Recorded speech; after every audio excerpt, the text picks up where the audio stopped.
wanna get it crunk in the club, crunk in the club, with a crunk in the club, crunk in the club, crunk in the club, crunk in the club, with a get it crunk with a couple hundred thugs. Crunk in the club, crunk in the club, with a crunk in the club, crunk in the club, crunk in the club, crunk in the club, with a get it crunk with a couple hundred thugs. Everybody round, everybody round, everybody round, everybody round here. Everybody round, everybody round here. Know we getting hype. Everybody round, everybody round, everybody round, everybody round, everybody round here. Know we getting hype.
We wanna get it crunk in the club, crunk in the club, with a crunk in the club, crunk in the club, crunk in the club, crunk in the club, with a get it crunk with a couple hundred thugs. Crunk in the club, crunk in the club, with a crunk in the club, crunk in the club.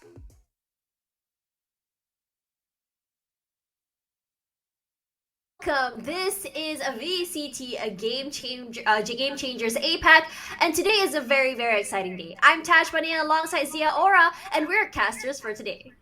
Hello, everyone, and again, this is going to be the second stage of all of our overall series, the Open Overtime, and of course, Okay, so today we have a mhm. two interesting matches for you guys. Both will be best of fives. So this is a very interesting thing because if you look at the how is it the schedule for today, we have a team X10 Sapphire, a team that's always made it to the top three, now fighting for their lives to make it to the elite. And then you also have another team as well, Nigma Galaxy Female, who has just made a comeback. And they too are fighting for survival. Both of these teams, both are very big names here in the Game Changer stage. Both are trying to make sure that they can make it up on top. And instead, usually we see the names that are usually on top, such as SMG. We see them on the top four, now in the top three. We have AEC as well as, what was the other name again? Brand Victress. Oh yeah, Brand Victress. So they are also a team that I also find very interesting because now it's shuffled. We're seeing the teams are on top fighting for the last spot, and Orangutan this time a very, very dominating team against a very strong team such as X10 Sapphire. So yesterday as well we did see very interesting matches, and I believe from what I heard Zol Meraki has already made it out on top. Definitely, they are already qualified for the elite yesterday as they have won a 3-1 scoreline against L Strix, who we will be seeing later on into our matches for today. Again, for this specific day, we will be having two best of three games to see for the lower bracket seed. But before anything else, let's look at the calendar of events real quick here, Tash. We are done with the stage one of the Game Changer APAC series, starting from Open 1 to Open 4, which happened previously. Now we are here at Open Overtime to identify the teams who can qualify for the elite. And of course, we have stage 3, which is last chance, which is going to happen in around August rather. And of course, that is basically their last chance to really show their stuff to qualify for our final stage, which is the VCT Game Changers APAC Series Elite, which will happen on the first weeks of October, respectively. Yeah, right before my birthday. I don't know why I said that, but Ooh. but when you think about it, how competitive stage one was, and this was exactly what I was talking about earlier. The top three teams, or it's just changed right now. AE and Brent Victress, they solidify their spots, not going anywhere anytime soon. But SMG this time, they showed hunger from the previous stages, and now they're already on this on the top three here. Now for overtime, this is the question, because for elite, we already see Zol Maraki going. We already see Orangutan going. So who exactly will take that last spot is also another question. And of course, you also have the last chance qualifiers, LCQ, which is basically the last chance to make it to elite. This is a situation where I'm really, really enjoying all these stages, because it does show that it's just a very wide and broad ecosystem, allowing so many of the new teams to come up on top as well. Now, speaking of new teams, I believe that in this stage 2 overtime, we saw so many new teams, and some of them even blowing our minds, like a Sovereign, Thirst Red. I believe these two teams really caught my eye. But what about you? To me, of course, especially from yesterday, we did see some fresh names in the likes of Zol Meraki and, of course, Elstrix, who were as well in the upper side of our brackets from earlier, and now Zol Meraki was able to proceed. Also, I would like to highlight as well the comeback of the veterans, which is Nigma Galaxy, who we will be witnessing for today. I mean, they came back on the Open 4, and now they are fighting for their lives here, now that we do see the brackets of overtime. So right now, this is a bit of an update right here for the qualification match. Orangutan was able to get 3-0 here against I'm X10 still Sapphire. shocked. Yeah, I'm still exactly. shocked about that. Exactly. 11-1 comeback on Ascent. Truly. I was And just like, there's no way. There's no way. But you know what? Apparently, Orangutan made it happen, and now they have their spot on the elite, followed by L Streak and of course Zolmaraki's match from yesterday, which was a 3-1 scoreline in favor of Zolmaraki. It was a very close fight, but Zolmaraki was able to really thrive and get that spot going. And of course, the ladder, or the losing team for this upper bracket, is now in towards our lower bracket semifinals. Will be fighting for their life. And of course, Tash, as we say it right now, these are the teams already remaining into our lower bracket qualifications or semifinals here, and we will be witnessing a lot more of action. You did say that X10, really surprising how they kind of, went to really tone down by much. And I think this has been a trend since Open 4. And now with the appearance of Nigma Galaxy, what are your expectations for this? So for Nigma Galaxy, we've seen how they perform previously, and they've been a pretty solid team. And they're not necessarily a team that I would say has like my favorite choice of agents and how they utilize it. But in terms of that, though, I'm really excited to say that one of my fellow panelists during VCT APAC previously, Trix, will be subbing in for one of their players today. And I think she did play the other day as well. So previously she was their coach and now playing. So I have a lot of expectations for her, given as well last night we had a very controversial match, which you can see on my Twitter if you end up going. But if you look on the other side of X10, for X10, I don't believe that they have degraded in terms of play at all. I believe that in terms of how they play, it's still consistent. It's still the way that you usually want to think about X10 playing. But I think that's the problem, the stagnation, the no switching to another page, to another chapter in how they play, and everyone pretty much already memorizing or knowing what exactly is going on in their playbook. Now, speaking of that, X10 Sapphire, we have Alyssa, Baby TZ, Ginny, Muffin, as well as Polly. So when you see these players, out of all of them, the one that really stood out to me when I first cast it to them on Thursday was Baby TZ. She's a great sentinel, knows really, really how to hold an area. She likes to play those sneaky deaky plays and always makes it out on top. Now, for the likes of Muffin, in terms of her jet plays, I love it. It's very, very aggressive, very, very fast, but at some points it can be quite predictable. So I'm really hoping for a change in this. And in terms of a change, I was actually quite surprised for them the other day as well, when they opted for a no duelist lineup on Icebox. And we all know that Icebox is a map that really, really rewards aggressive gameplay. Without a duelist, you kind of lose out on that ability to take space and ability to clear out the back angles. I mean, yes, you can kind of say that Chamber can be a duelist, but he lacks that space taking potential. Indeed, I agree with you on those sentiments right there. And of course, with no duelist lineup can only go so much and can only be fitting into situational maps other than Icebox. But right now, of course, Nigma Galaxy Female here, the Queens also have, came back since Open 4. We do have Aluka, Aya, Gwen, Hannah, and of course Trix. We've been seeing them a lot in terms of even various tournaments here, and they got the stuff. They know what they're doing right here. And right now, we are going to witness them once again to fight for this potential spot that they can earn for the elites. And of course, it's not really much of a question for Enigma Galaxy in terms of individual game style. All of them have the capability to be versatile and to really change their roles if needed be, if the map or the situation needs it. So I love this kind of overall team composition from Nigma Galaxy, simply because you don't know who gets to be the duelist, who gets to be the sentinel or the initiators, because they have a lot of pools of agents that they can play with. And the good thing about it is they have multiple, of course, duelists at play. They also have multiple controllers, so you can't really identify, or there's a lot of mystery that's happening here for Enigma Galaxy. Especially, it's their comeback. They weren't able to go into the previous Open, but when they did go to Open 4, they were making a statement. So right now here at overtime, yes, they kind of went down into our lower brackets, but this is also their good chance to maybe take advantage of the stakes that they do have right now. But would X10 have something to say about it, Tash? Okay, so when you look at both teams, I think both teams kind of have a little bit of a struggle sometimes. Both teams are great teams. On days that they are really, really good, they really, really can perform. But sometimes they have their off days, and I believe that a lot of teams do have this as well. It's a matter of which team can handle those off days better than the rest. Now, we've seen some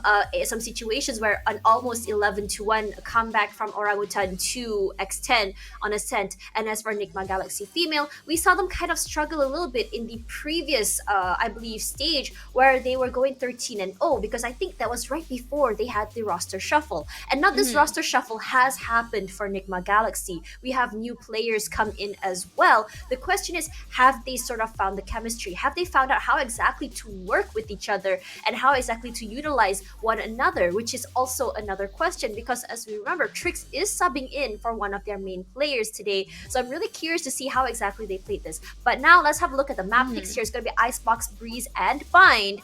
And the bans are going to be Fracture, Haven, Ascent, and Split. For Ascent, I believe it might be because they have an idea that X10 is very at home on that map. But surprisingly, it's not a map that they got a win on Thursday. All right, and of course, very interesting as well with the map selection here coming in for both sides of the team. Nigma Galaxy, again, we did mention, because they've just returned from Open 4, they do have a bit of a less exposure, at least here into our tournaments, having the Icebox. But take note, this is their pick for the side of NGX, winning it three times over 6 overall plays that they have done. For the side of X10 as well, at least in terms of Iceboxes, let's not go far beyond. Let's go with Icebox in general here. In Icebox, as I see their stats right here, they've won it 10 times out of 13. If I'm saying 3, 6, 9, 10. There you go. 13 times. So yeah, I'm not good at math. You gotta help me right here. Just got out from a surgery, okay? Everything's still blurry. Aww, I hope you're okay. Yes, I am okay. Don't worry. But going back here, at least for X10, just looking at their stats, in the likes of Icebox, they're quite balanced here. They're quite fundamental. They do have a certain amount of mastery, and we have been casting their games here as well. So having an interesting lineup, as you have mentioned, not having a duelist, this is quite pretty interesting. Again, this specific map is really thrives with those compositions that really go with aggression. And not having that duelist, as you've mentioned here, can be quite a little bit iffy, but I feel feel like X10 may have something up on their mind during that time. So maybe it was unfortunate that it really didn't go into their way. So that is also a learning curve for them moving forward. But with that said, no duelist line, do you think it's still going to escalate here into our best of threes? Because you have to take note, Tash, this is their last chance for both sides of the teams to proceed to our brackets. Okay, so previously when you saw Nigma Galaxy play, we saw players like Aluka, she goes for Arena, which is not necessarily a pick you see usually tournament times, but you saw a change in how they played earlier, I believe it was yesterday. So they're a little bit more, I would say, they have an idea how they want to play it compared to before where they kind of like relied on their comfort picks, which I really, really prefer to see more. Now, when you look at X10, when you pick an unconventional lineup, there's a lot of win conditions that you have to meet in order to make that particular lineup work. You have to get those picks. You have to be able to run those setups. So if you are in a position where you are stopped over and over again, which is a situation we saw on their play before on Thursday against Orangutan, you will lose that win condition. And when you lose that win condition, everything just falls apart. And this is why I always say, if you are wanting to play, it's better for you to pick a composition where you don't have to fulfill all of these win conditions. Or if you're going to go for these sort of compositions, you have to be a little bit more creative, be a little bit more unpredictable. That unpredictability is not what we saw from X10 Sapphire. So I really hope that from the last match they played on Thursday, they kind of have figured it out.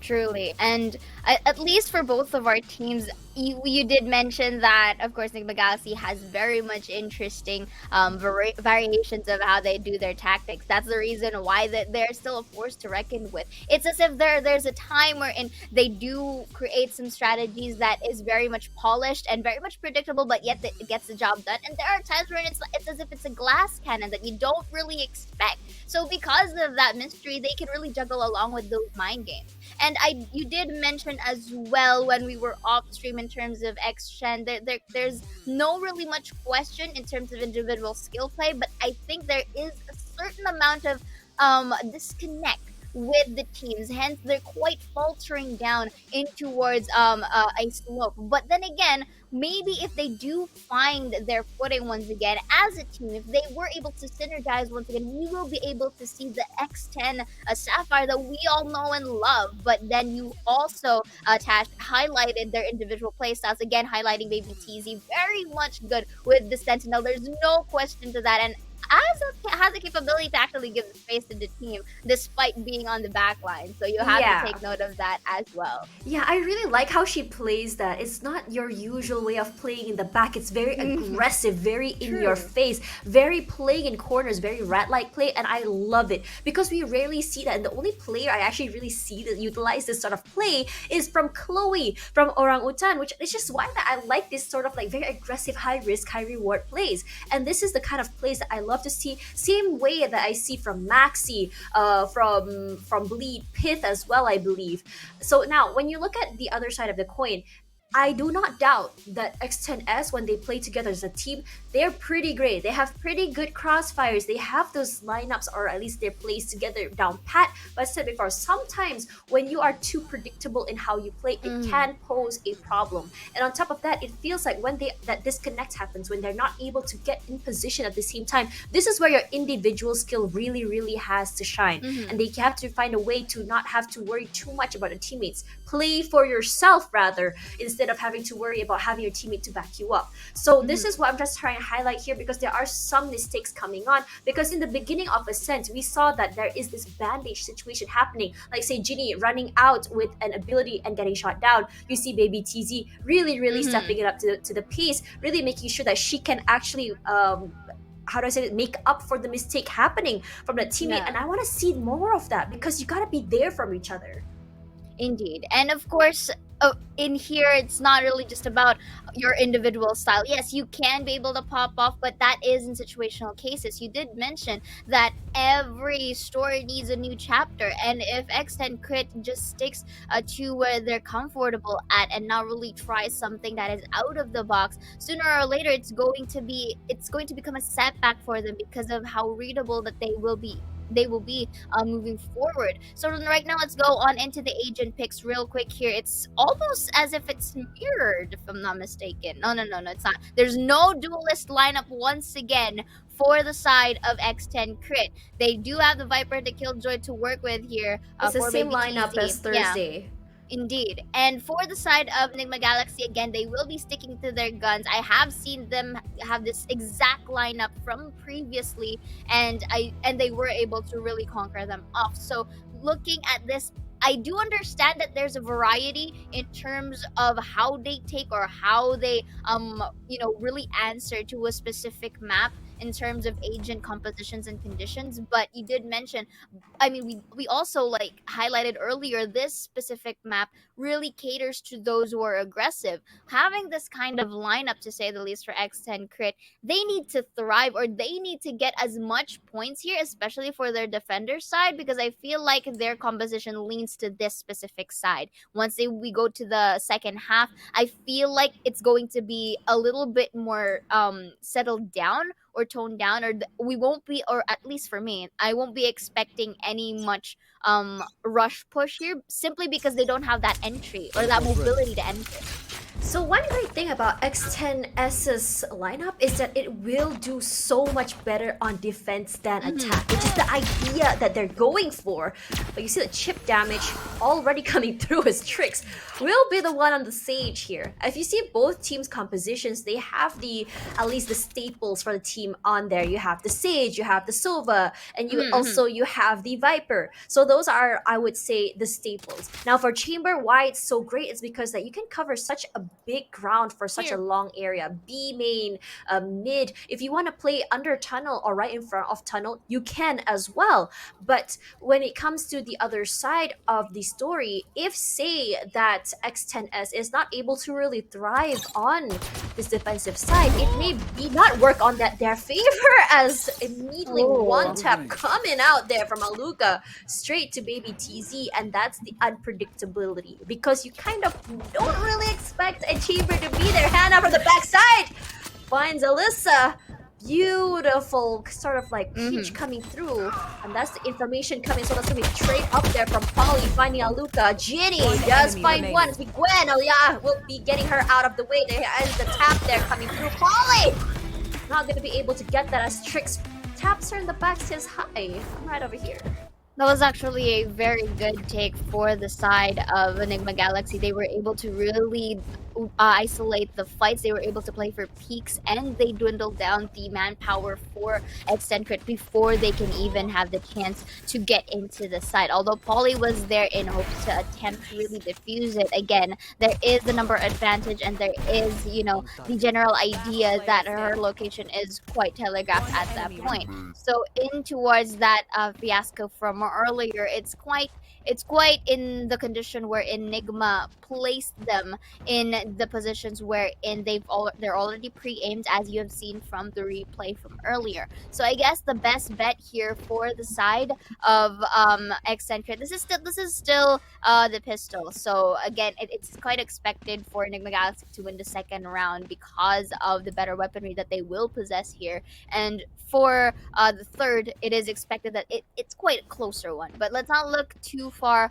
and let's just focus on towards the second round. They can go for a thrifty, and we did mention here that they need to thrive. They need to gather as much points for the defender-sided map. So I feel like a retake is possible here for the overall composition of X10 Crit, simply because they do have the utilities here. They have Baby TZ with the Swarm Grenades. We do have Polly as well with her Snake Bite, and Alyssa, she does have her souls as well and her walls to delay the pushes, but I feel like she's going to utilize them all more for their potential retakes once again. And Enigma Galaxy here, maybe they can thrive on that post-plant situation. Yeah, for Nigma, just because of how they can just get those picks even before they get onto site, which is honestly what their goal is going to be. So long as they get one pick on the site, that's already utility and one man down. Already one boom man down. But when you think about it, if you see how Nigma Galaxy played earlier for attack, they love playing the default play. They love getting that information. They kind of they just spread out, and they're more of like it's okay if to play for yourself so long as you're communicating to us where exactly these players are, what you are seeing, because you saw Hannah just come up tube and immediately catch Alyssa, off guard. So this is a situation that I think X10 Sapphire really needs to remember, because once you get a kill, you're gonna have to quickly reposition, because how Nigma Galaxy female reacts to this information is very, very crucial, because how they move, how they rotate is pretty fast. So I'm pretty sure they already learned from round number one. As we go to round two, though, we've seen them do some really intense drifties before, so I wouldn't be surprised if they do. But Muffin immediately just one tap strict straight to the face. Marshall, not today. Zergus Muffin might get two. Yes, she does. Teleports away. Beautifully done. And that's the aggression that we wanted to see from X10 Sapphire so early from round number one. Indeed, and of course, right now they really have no choice but to push along with this B side. But this could be very much advantageous for X10 Crit now. They do have the manpower here, and with not so much of guns for the side of Enigma Galaxy, at least. And of course, they're just three here, and basically they may be quite triple peak here at this point, but look, that's looking at that corner. It's not actually looking at fully take the right click. Maybe tease for a kill of her own. Here's that yellow container, and just to get that off, a thrifty round, and getting these guns up in store, X10 was able to get their first point. Did I just curse them? Because I just said that they have some pretty intense thrifties. And that was exactly that. Their thrifties are just like, how do I say this? They barely lost anyone in turn. They read how Nigma Galaxy played that in round one, and they reacted to it. Just those picks from Muffin really early came up on top, and now they also are eligible for those rifles. On top of that, Marshall, the Bulldog, as well as the Spectre. This can be really, really good. For now, Aya, she does have the dash out. She did take some chip damage, does get the heal out as well. It's very early, so we might see a second heal coming up later. But Aluka, there's a bit of in-ring around the Rosie. Aluka, she may have been the one who was picked first, but she was the who gets baby TZ out of the way. Muffin repositioning, as we are seeing a 4-on-5, but two players from Nigma Galaxy are just so very low. X10, this is their prime situation, what they want, because of that of the no duelist situation here. It gives them so much value because they don't have to push out. Polly, she wants to get that aggressive push here, but is not finding anyone on spawn. But everyone is just waiting for that orb to just go down as they push up through mid. Timing is so important as Alyssa leaves her post. They're not going to be caught up. Polly in the backside gets 1, 2. Will it be 3? Not quite. She gets 2 out of that. Left. Big value. For now, 3-on-4. Aya, she wants to be Aya, good you for one, gotta look up. She sees her feet and springs out. Alyssa finds her in the back. One enemy remaining. That is such a beautiful flank coming in from Polly as well. All of that information coming in from her was so detrimental that the other teammates was able to really sandwich them from middle side. I feel like there's a little bit of a miscommunication, or at least a bit of confusion for the side of Enigma Galaxy right here, because they weren't able to see their flank, or they were able to neglect it at least on that third round. And right now we are quite seeing a bit of a more balanced weaponry here, except for Alyssa getting that Bulldog from previously. And right now a bit of a more aggressive play here. Alyssa trying to go enter with the Blade Storm, but Trix was able to clean her up there from yellow. So this could be an opportunity for them to take control of the side. The baby TZ's already there with the Swarm Grenade, denied by Aya and the gang. Gonna be the wall once again right here, going for the post-plant situation for the side of Enigma Galaxy. I do like it that they're quite populated in towards B long, not really peeking that spike and waiting for the peaks to come through from X10, but then again, this could be what can lead to anybody's demise. 3 people will attempt to peek the site alone. Recon will not come to the check, but that's gonna be the wall. They will destroy it. Nini will be taking Aya down though. In the backlines with Trix on a smoke shot, and Gwen with a kill of her own. Beautiful refrag from Nigma in the corner. Muffin sees it, and it's going to be the genius there. It's going to make a wonder. It's going to be another little bit of a whiff there, but Luca still cleans it up with a clutch. I held my breath, but I had no breath.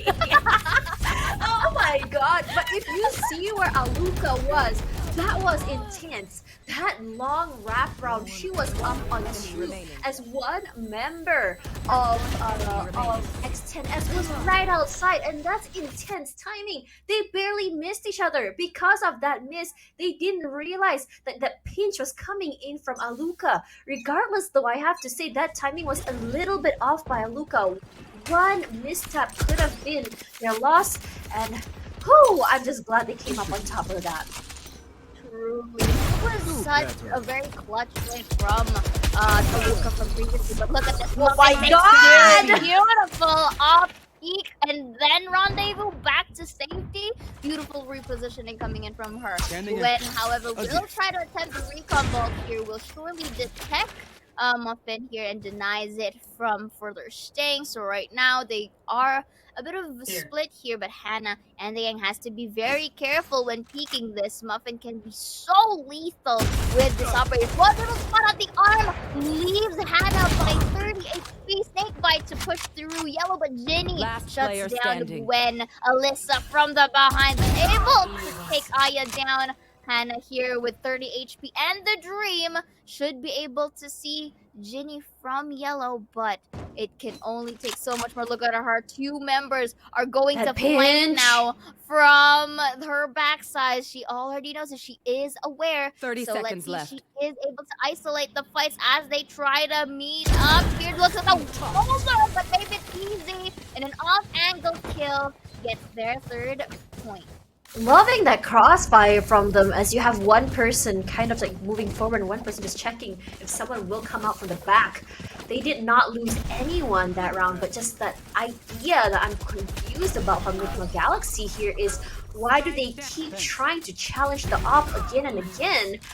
Because they lost so many people from that, and they, on top of that, they even got pinched as well. If they're not gonna go for that fast sort of situations, which is like how they want to play, which is just one angle, I would have thought that they would just kind of take their time, either go default to get picks, or perhaps just go elsewhere as Aluka immediately finds Alyssa straight to the face, and Ginny is on the ready, sprays and prays, misses unfortunately, but Muffin from the backside does find Aya in return.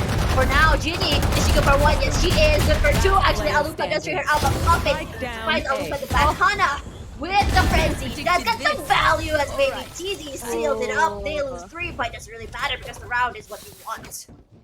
Beautiful, and I feel like it is going to show more here for the side of X10 Crit that they can be able to really thrive in towards this map without the usage of the duelist. So let's look at the quick replay right here. Beautiful crossfire by Ginny and Muffin. Aluka for the trade respectively, but Aluka can only take so far as double peeking as it seems. And for the other members to just clean up the crew is such a beautiful take as well. And even if, let's say, in towards that fight, Polly is taken down, we still do have baby TZ also going on the way towards Hut. So right now, different approach here for the side of Nigma Galaxy as they try to attempt a B side take from under two, which is quite good. Viper spit 2P place, also the walls. This is an extra security purpose for them, but that's gonna be under. Oh my god, Jimmy shot him down. Baby TZ not going to falter either. I think they got it down. Coming out from the Viper spit though, leading to her demise. Polly takes down Hannah and only Aluka and the Dream. Now looking at the corner, baby TZ is ready for her. And the finish point now looks like Eccentric is slowly taking their footing down the ground. I feel like I can hear Sleepy TV's voice just playing in my head. Check your corners. Yeah, you gotta hear. You gotta hear it. Yeah.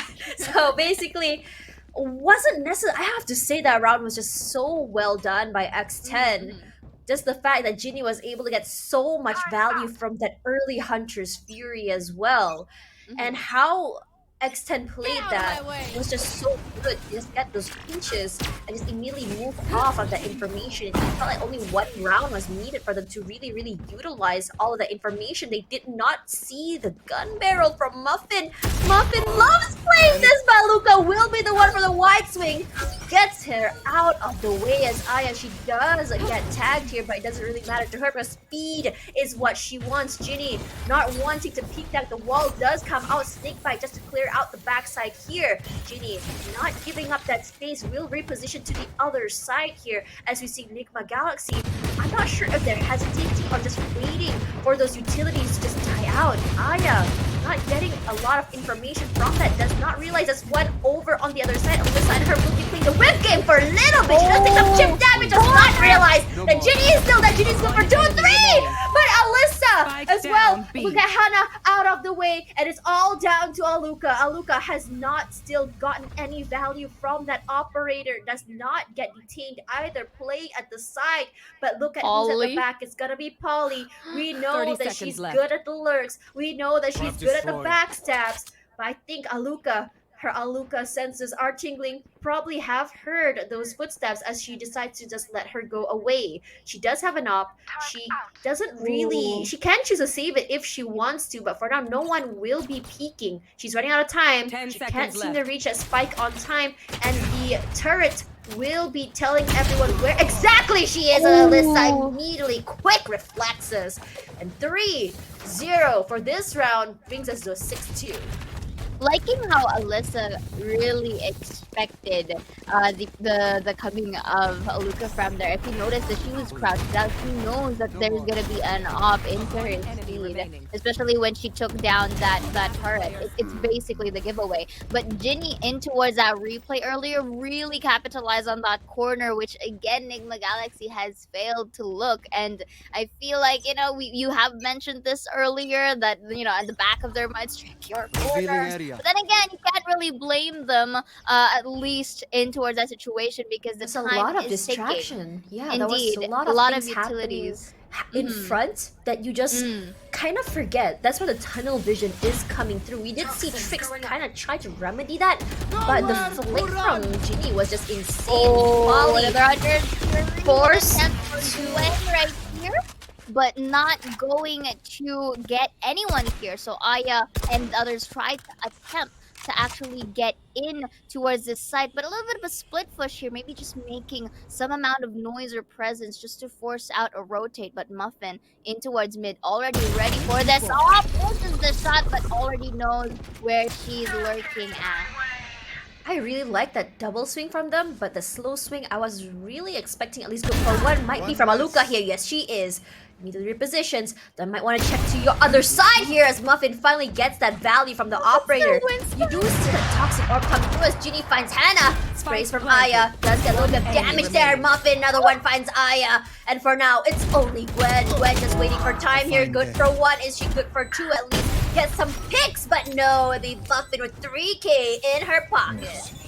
Beautiful jiggle peek, and of course the double peek compositions from X10. They were able to again not be too reactive onto the noise that has been made of Nigma Galaxy in towards A side. Look at the quick replay over here, and Muffin, despite the sticky situation, she was able to really get her shots down alongside Ginny, who's been very much aggressive for the team. Although Gwen was able to take some kills of her own, it just is too much, especially in terms of manpower. And right now we're seeing it. We're starting to see actually the X10 that we are really familiar with. They thrive in this map. They dominate here in this icebox, and it's showing. I just hope that it really goes beyond for them if ever we do go on the next half. But for Nigma Galaxy, they have yet to find that kryptonite against them, and I feel like that's it. Deny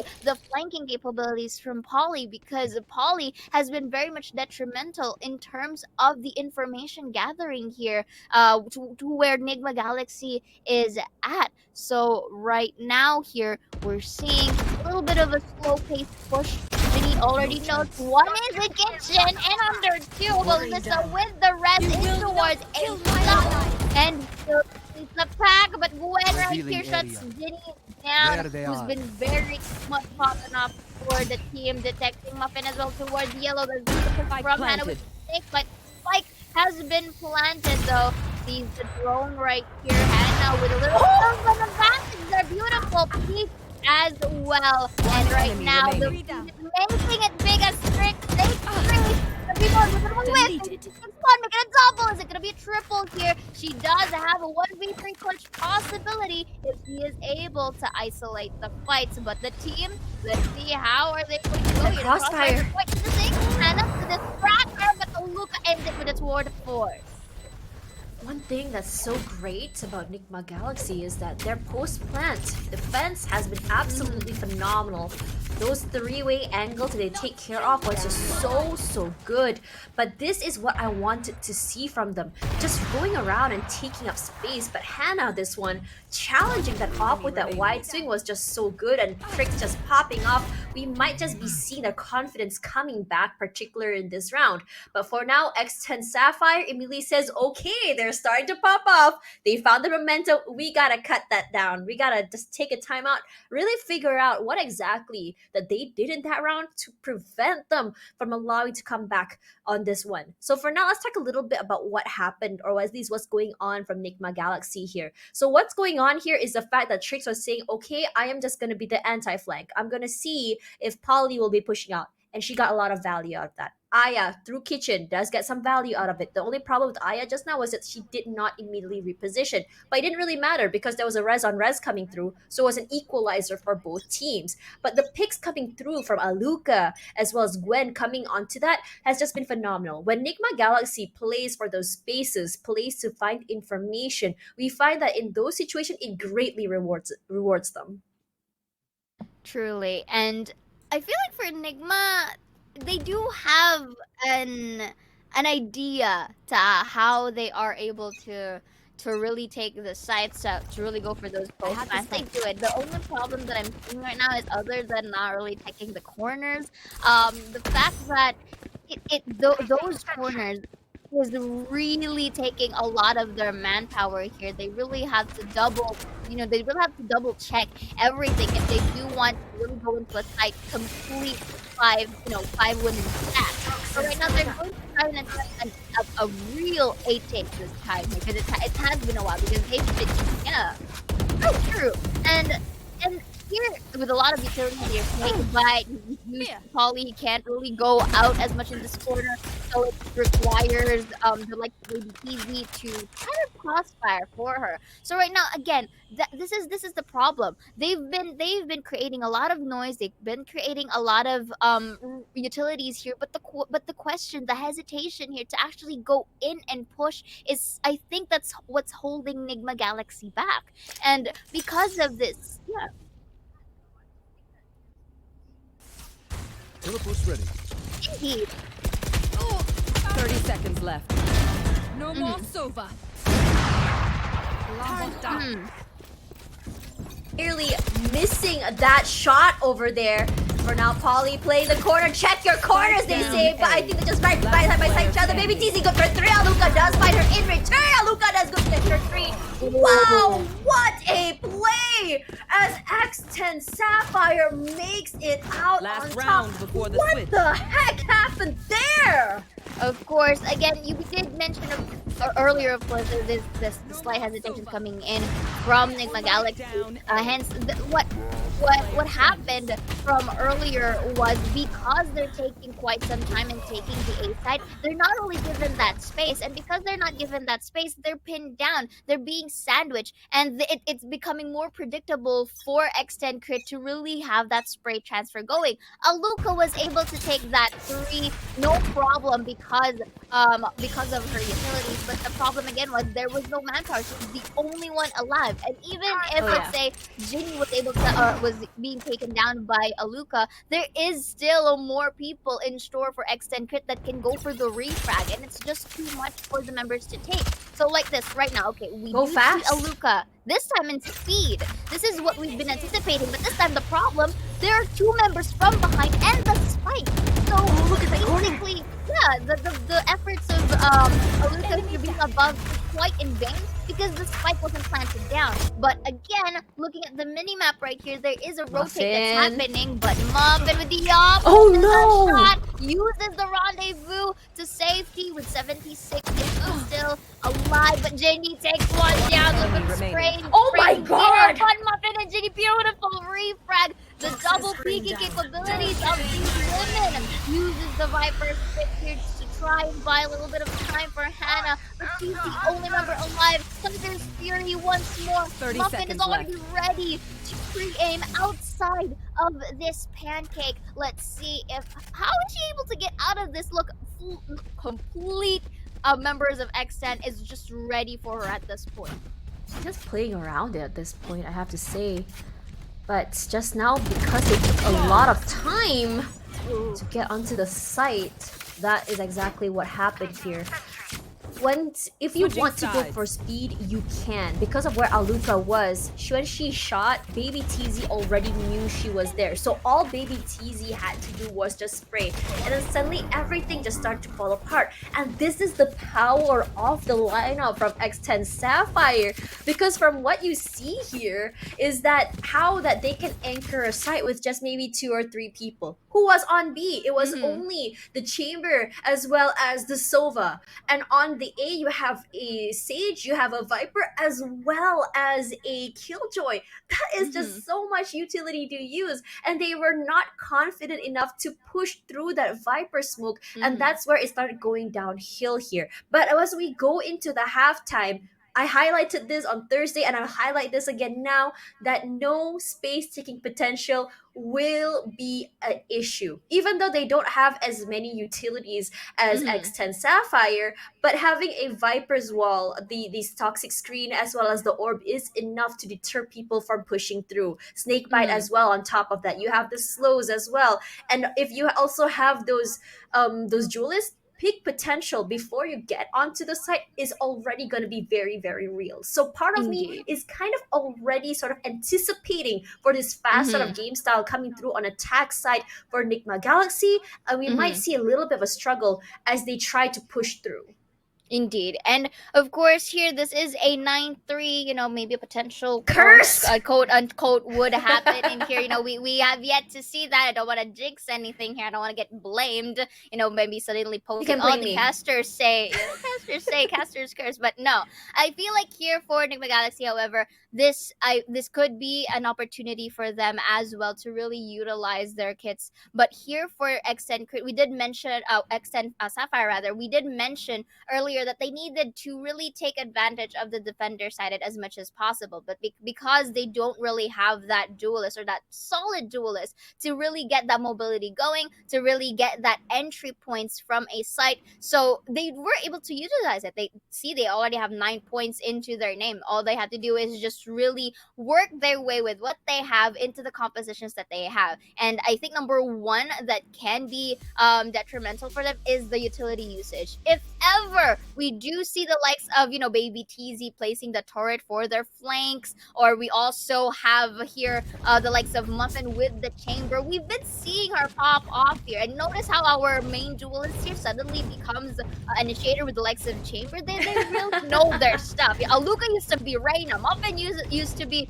a Jet. A duelist Jet alongside with Alyssa, right? So now they're on the backside here, especially in Icebox using chamber, because they know how much of value the kits chamber has in this map. So the only question that will come to mind is the timing and their position whenever they do place these utilities, whenever they try to take a site. And they're gonna start it off here, Tash, into B. Yep, Aldrone already out of the way as Alyssa does take some chip damage. Immediately Hana picks one off. Will she get two? Not quite. Yo, actually no. But walls up here, there'll be tricks just to buy some time.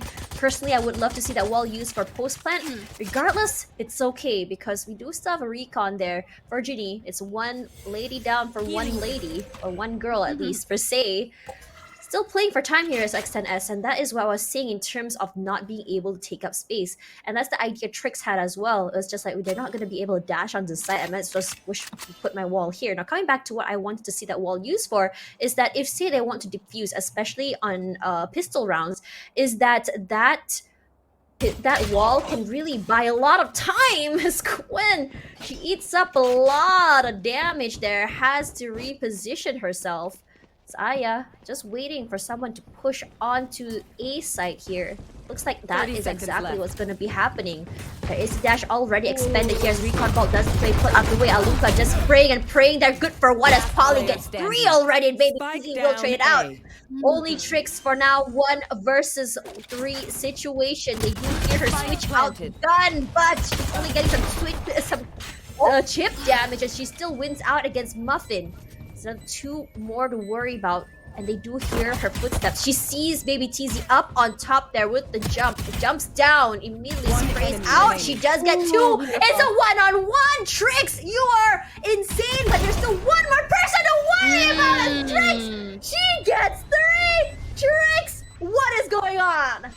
She was able to see or to actually anticipate to where Baby TZ is gonna go for, and she just basically pushed, and she didn't stop from there. She was able to see the shoulder of Jimmy coming in from above nest. Look at the quick replay right here. So Polly was doing a good job in taking 3 before being shut down by Aruka and before being refragged by X10. But here, see, look, when Baby TZ jumped from that terrain, she was able to follow through, and with the quick reflexes the Tricks had, she was able to see that little shoulder up on that nest, and she just uses her advantage at that point that she was, you know, more pre-aimed, or her crosshair was much ready in there in comparison with Jimmy. So that was actually a very good you know, retake from, or actually not retake, more like a, you know, a good defense from Nigma Galaxy. So right now, I am hearing another owl drone right here. We'll be tagging along. It took a little bit of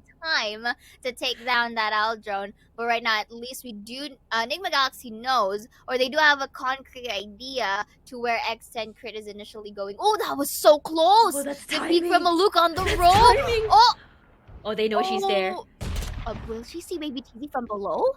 Oh, the shoulder. Oh, Oh, so close. It was so close for her. Oh, stop the drop start! Gwen is able to secure that kill. Jenny slowly going in towards ropes. Aya, I feel like she's not letting her presence be shown here. that's a very dangerous area. Risky. Truly. Aluka with the tap, however, but the wall goes down. Jimmy takes the quick Spike one, down meeting A. Gwen with the trade, however, does know where Jimmy Take is flight. at. So Here. a little bit of a 2v3 situation here. Aldron tag Gwen, and they are going to force a little bit of regress right here because the weapon Oh my Jimmy god, still Ginny! takes 3 with a classic. That's it. The recon ball remaining. denied, but Trick is there for the trade and Hannah to clean it up.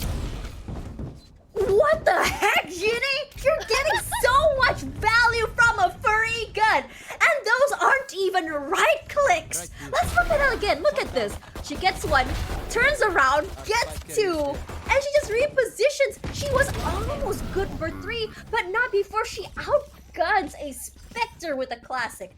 I don't know about you, but if I were to outgun someone with a better gun than me, with a classic, I would be having a huge ego boost right now. Indeed, and of course that's also a really good, like, you know, a little bit of a morale boost as well, because it's quite understandable that they will be able to lose that since they don't really have better guns. But this time on the rifles, both are quite balanced, and this is a bonus technically for Nigma Galaxy. I feel like they will be able to get these shots going. But right now, Trick with that sentence dangling, gets the wall up. Normally for post plant, but then again she was able to deny that recon bolt as well, and delays some amount of push. Liking this a little bit of a push there, and denied by the wall. The spike is going to be planted. Swarm grenades is to be placed as well. They are now conditioned for the post plant right here for the side of X10 right now attached, and all of these exciting actions send more spots out. One, will they be able to spot out here? Yes, beautiful Sapphire from Aya and Drake. Alyssa with the trade, however, spots out and flying Aya only for Hannah to be pushing them off. Polly with the trade in towards this corner. Not sure if they are able enemy to check remaining. this out. Hannah, however, shuts her down from the behind. And just like that, ABC can only go so far. And Nigma actually wins the bonus. I have to say that because of that great post retake was just so good from them. And on top of that, they were just so ready. And they got so much value out of that too. You can see that X10 probably, I would say that they were a little bit predictable. They weren't ready in terms of timing to really retake, because if you see baby TZ's timing in terms of her rotates was not syncing up with her teammates as they were pushed up forward by Nigma Galaxy. And this aggression for Nigma Galaxy really gave them so much value. And this is why I was saying that playing aggressive on this map can really give you a lot of how do I say this? A lot of returns of investment in how you want to play. Because just now, if you saw Trix, all she had was a stinger, and she was able to get so much value from it just from the sprays. You don't know. And one thing that I think a lot of people really, they're like, okay, we saw a nerf on the stinger. We don't want to buy a stinger anymore. It's so random. It's so hard to play. But when you get lucky with those sprays from far away, you can get kills. If you play those really close, cheeky corners, you can get kills as well. And that's exactly what Trix did. Indeed. I mean, at least for this is actually a good call for timeout for the side of X10, because they did already have the advantage from earlier into the defender side. Now, again, this is where we're starting to see a little bit of a more toned down here, or a little bit of a laid back situation. Because of their lineups as well, it's quite evident that we're seeing a bit of not of an aggressive push, because they don't have the mobility to do so. I mean, of course, a chamber can only go so far. They don't really have a jet or the likes of what, a Raze or a Reyna here to really get that entry going for them. That's the advantage going to do it. So here we do see again a similar strategy from the Banana Recon Bolt, not going to detect anyone. No Beautiful charges left. shutdown of intel from Trix once again. So here we go once more, a little bit of a wall here for the side of Polly. That's great. Now beautiful reposition as well, but this time Trix can destroy the wall a bit much earlier. They are still however, but beautiful wall bang from Trix here, denying the spike plan, getting that rendezvous, preventing it from being destroyed. Using the Aldo here for the side of hope that they can, or not the Oh my win, but look at that word. beautiful tap from Trix and 30 Gwen. The seconds left. crossfires from the Kazaks are already showing. Full detect, loop them down there before enemy the remaining. sheriff. Polly! Polly from the behind once more. The taps of this woman is so detrimental for the team, but she is now living on a thread, or hanging on a seconds thread left. with 5 HP. Will she make it towards A side? Yes, indeed, she needs that remaining seconds. But on the way, Nigma Galaxy pushes. This could be crossfire, but already preempted. Gwen was able to shut her down, but still, they were able to get extra 300 for that spike. That was all they wanted, honestly. They just Yeah. wanted that plant for that extra 300 creds. And on top of that, I would have to say it was a little bit unfortunate from her, because she was actually good for one. Gwen had her eyes peeled on the top side of rafters. So because of her unfortunate whiff, it just didn't turn out top. But honestly, it was just so close regardless. It could have been a 1v2 clutch if ever she just, had her crosshair a little bit downward towards City. And I do agree with you on that.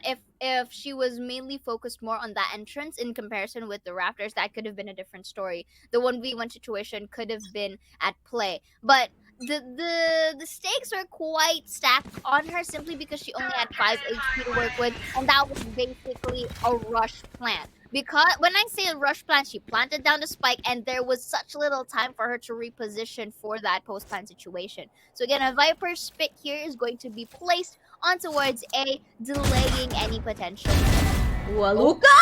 Spike down. Oh, Attacker spawn. that beautiful spray. She got 2 out of that. It's gonna be a trade. No, it's not. Ginny takes her out of the way.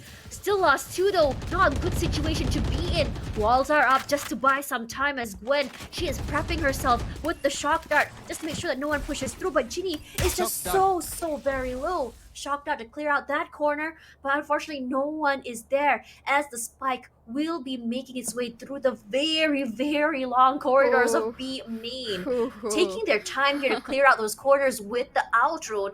Look at how stretched out the other members of Nigma Galaxy Female are. They're all just playing for their own as they're trying to play for information. The idea that they had was last seen mid, but no one is on B. Aya pushing out from inside of seconds tube left. here, and I think they're going to be having a free plant on B as no one has been moving yet. But now we are actually seeing that rotation come through Spike planted. as they start to smell something fishy here. And Aya trying to catch someone mid-rotation. Aya, no one is there, but immediately Hunter's Fury does come out. Is it good for one? Yes, it is. It's gonna be Aluka taken out of the way. 30 HP left for Ginny, but she's still got should one. run. So I think that is what she needs. It is going to be 1 for Muffin, 2 for Muffin, actually. Let's make it 3, can we? Yes, it will. Defuse from Hannah. She is gonna just take it. She gets it. Clutches it. Gonna go down, but doesn't really matter because we don't even know that she was in there.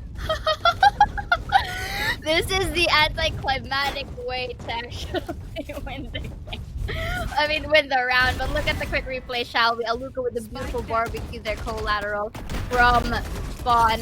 But Ginny goes for the trade. A little bit of taking time here, Muffin takes. But I was about to question why would they peek her 1 by 1. But then again, the positions says otherwise. But Trix was able to be, you know, sneak plus 100, was able to defuse the spike with the utility of that smoke. So again, they were able to cancel out that audio cue, and that was more than enough for them to really get that round. You don't necessarily have to get all those kills, but you gotta get that round to reflect as a score. Muffin, however, opens us up with a beautiful off kill here.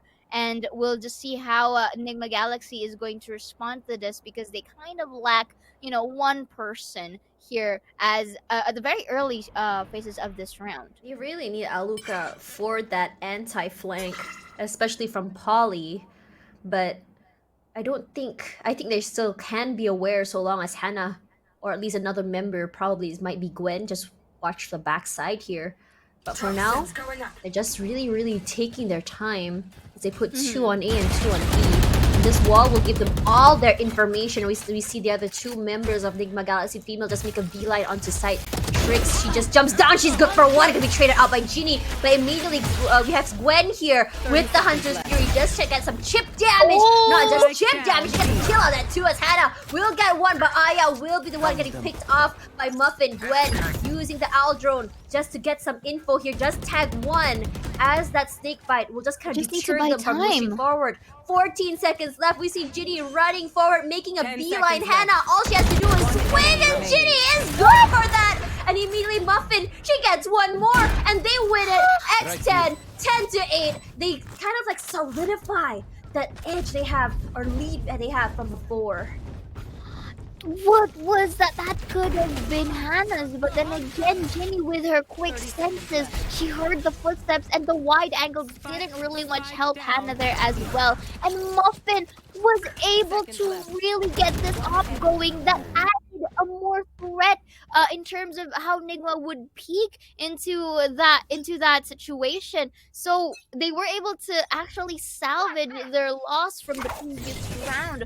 So right now here we're seeing another quite of an interesting take here for Nigma Galaxy. A little bit of an aggressive take, only to be greeted by the turret. Knowing Baby TZ, however, she is rather watching the flank here already from Nigma. So getting the orb, there are a lot of X10 from the B site quite holding their ground, but in towards A site, someone might be meeting up anytime soon right here. That's gonna be Aluka. Will she spot out Baby TZ? Oh, she doesn't. Oh, Oh, that is that's timing. so stealthy for Baby TC. But look at this. Okay, Wait, we they do might- see they Baby might- TC approaching, spots out the over with a crowd still from her, but with a cost of a half of her health. That's that once more Spike from the blade planted. from Alyssa takes Baby TC down from A side. Now they're going under tubes here. Muffin once more wants somebody One less. here, but will be taking tricks down, not giving it time to believe that the shot, but use the rendezvous. Hannah with a scare attack gets one, not another, and he goes for the refrag with a beautiful Last player cloudburst. standing. Oh, Aya. But Polly takes it down, and Muffin for the cleanup. This time, the timeout actually quite worked for them. This is a very good thing because if you think about it, again, Nigma Gala, that was an eco round for them. There was a lot of gun diff. Regardless of that gun diff, they still managed to, I think, pick out 2 members of X10 Sapphire in the end. So I wouldn't necessarily say that it was a wasted round altogether. Regardless, now they're both on equal grounds once again. And I have to say, this comeback from Nigma Galaxy female has been phenomenal. It's not necessarily the cleanest, like so many rounds in a row, but regardless of that, that timeout from X10S gave them 2, but immediately that Viper's Pit will deter them from going into the main. And now we see the rotation come through here as they kind of figure out, do we want to come in from under tube through mid, or do we want to go straight for A? Because they already have figured out that we have a Viper on B, so it is likely that we may find a Wild Sage on A, and that'll be Trix. She's already waiting. She has these angles down pat here, and she might be walling this side instead. So when you wall off that side, it puts them in a situation where they have to funnel themselves to the left side, which means there's more angles they have to watch out for. It's a little bit open than coming in from the left side of A. Placing swarm Indeed. grenade. So again, once more, they are going to attempt an A take this time around for a bit of scene. Beautiful spray Spike down down from A. Strix, denying the spike plant. Also with the slow right here, but they were able to get the spike. So rotate is possible, but Baby TC will get a little bit of damage there from the shock dart.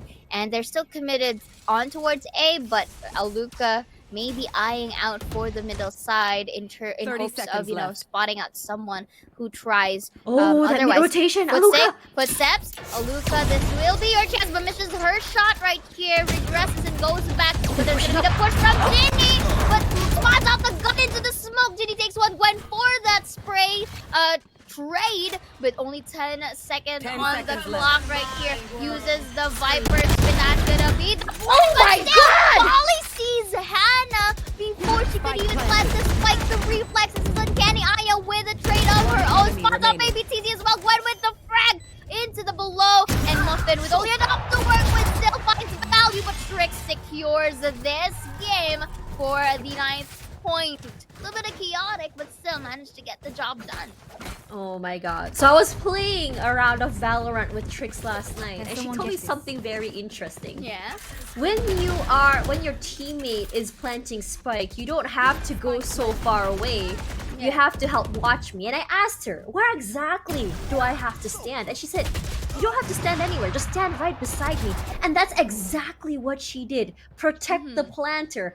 And she is that teammate that you wish you had when you are the person planting spike in You want every to single play? round Let's that you play. play on Valorant. Regardless though, this time around, Aya and Trix still doing the same setup from just now. They did hear the tour de force get popped out as well. And with that owl drone spotting her out and she spotting that owl drone, both of them have all the information they need. We are not seeing anyone going in for the flanks this time around, but we do see an anti-flank from the chamber trademark there, just making sure to catch out anyone in the mid rotates. Regardless though, Trix, she does spot out someone. The walls already have been put out. She's gonna be breaking that, but for now, Polly does take a lot of damage as Muffin saves her teammate's life. Aya out of the way. Muffin still waiting. Ooh, that peek. Very, very dangerous as Muffin has to reposition herself as she gets tagged out by that. But for now, it's Hannah all along the backside here. Polly does find her in the end. For now, the push up from Gwen. She's going for one, go for two. And Aluka does find one as well. Baby TZ playing on the top side there. Not able to get that value as Gwen 3k in the pocket. Polly, the only one left alive. Not quite. As for now, it's a 4k for her. 10-11 as Nigma Galaxy closes the gap. Gwen was able to really take advantage of her pushing positions back there earlier and really garnered them their 10 point. Look at the quick replay right here. Gwen pushes for the below and immediately spots out the one from the pipe and Ness with a little bit of the help of Aluka as well, and with the others' warning shots, they were able to really push back the members of X10 Crit. We're now going into an 11-10 mark here. Nigma Galaxy is literally fighting really in towards a potential tie from the scores. Aluka already ready here. Aldrone is to spot out. Actually, no! Not spotting out Aluka in towards B main right here, but then they are going to regress for safety, and now they're going back towards mid. However, mid is quite free here, but they are marching in towards the A site. And not a lot of people from Nigma Galaxy is there to really guard down. So I think it's quite, technically a free entry for X10 Crit. Ooh, but right now Trick spots out the turret and one in the side, planting the spike. That's gonna be Hunter's Fury. They're good. I like the patience from Gwen here, honestly. Unfortunately, not gonna get anyone here. Spike But planted. still, for X10, they were able to get that spike plant down. Aya takes one poly for the trade. I'm not sure if Trick saw someone from under Raptors. she Now does. she did. But there is going to be a trade from Baby TZ. That's going to be her lockdown player as standing. well. Jinny from the behind. Beautiful tap right there. And let's see how things are going to go. Lockdown is destroyed. A little bit of a peek right there. You need to reach one. That's going to be the Hunter's Fury. Not going to get one. Actually, One's takes so low. one. Oh, the commitment though. And Ginny takes one. Oh, a little bit of a mix up. That's the whip. A little bit of a reload in towards the air. Wait, get that fake. Oh, she's actually Don't worry, no. you're with Ginny me. gets the crossplay for the match point. That was such Match a point. crucial play for them. Ooh, so very close. Great play by Ginny. Those mind games can just give so much value, but you saw that crossfire from Baby TZ as well as Alyssa was just so well done, and I have to say that was a crucial moment as well for them. And because Aluka got caught out there, Aluka was the one with the full HP. It left Gwen in such a very vulnerable position. Regardless, though, for now, it's gonna be Enigma Galaxy timeout, and this game has been such a tug of war. It's been a back and forth between these two teams, and not every round has been a very clean round, I have to say, for both of them, as they kind of like some situations where both teams have to really grasp at the short ends of the straw, really work with what they have. And this time around, the one that will be on the short end here will be Nigma Galaxy, as they do not have the best of economy. If you look at what they have, only Aya is the one that is able to get a rifle. But regardless of what I said of having that space taker on this map, trying to get those picks, Aya is not getting that on this map at all because of the utilities coming in from the side of X10 Sapphire. And I like the idea that X10 Sapphire have for this map in particular is that, okay, this map is a little bit more attack oriented. This map, they really allow movement for people who play aggressive. So how can we stop that? Let's play opposite of that. Let's kind of fortify our defenses instead playing for attack.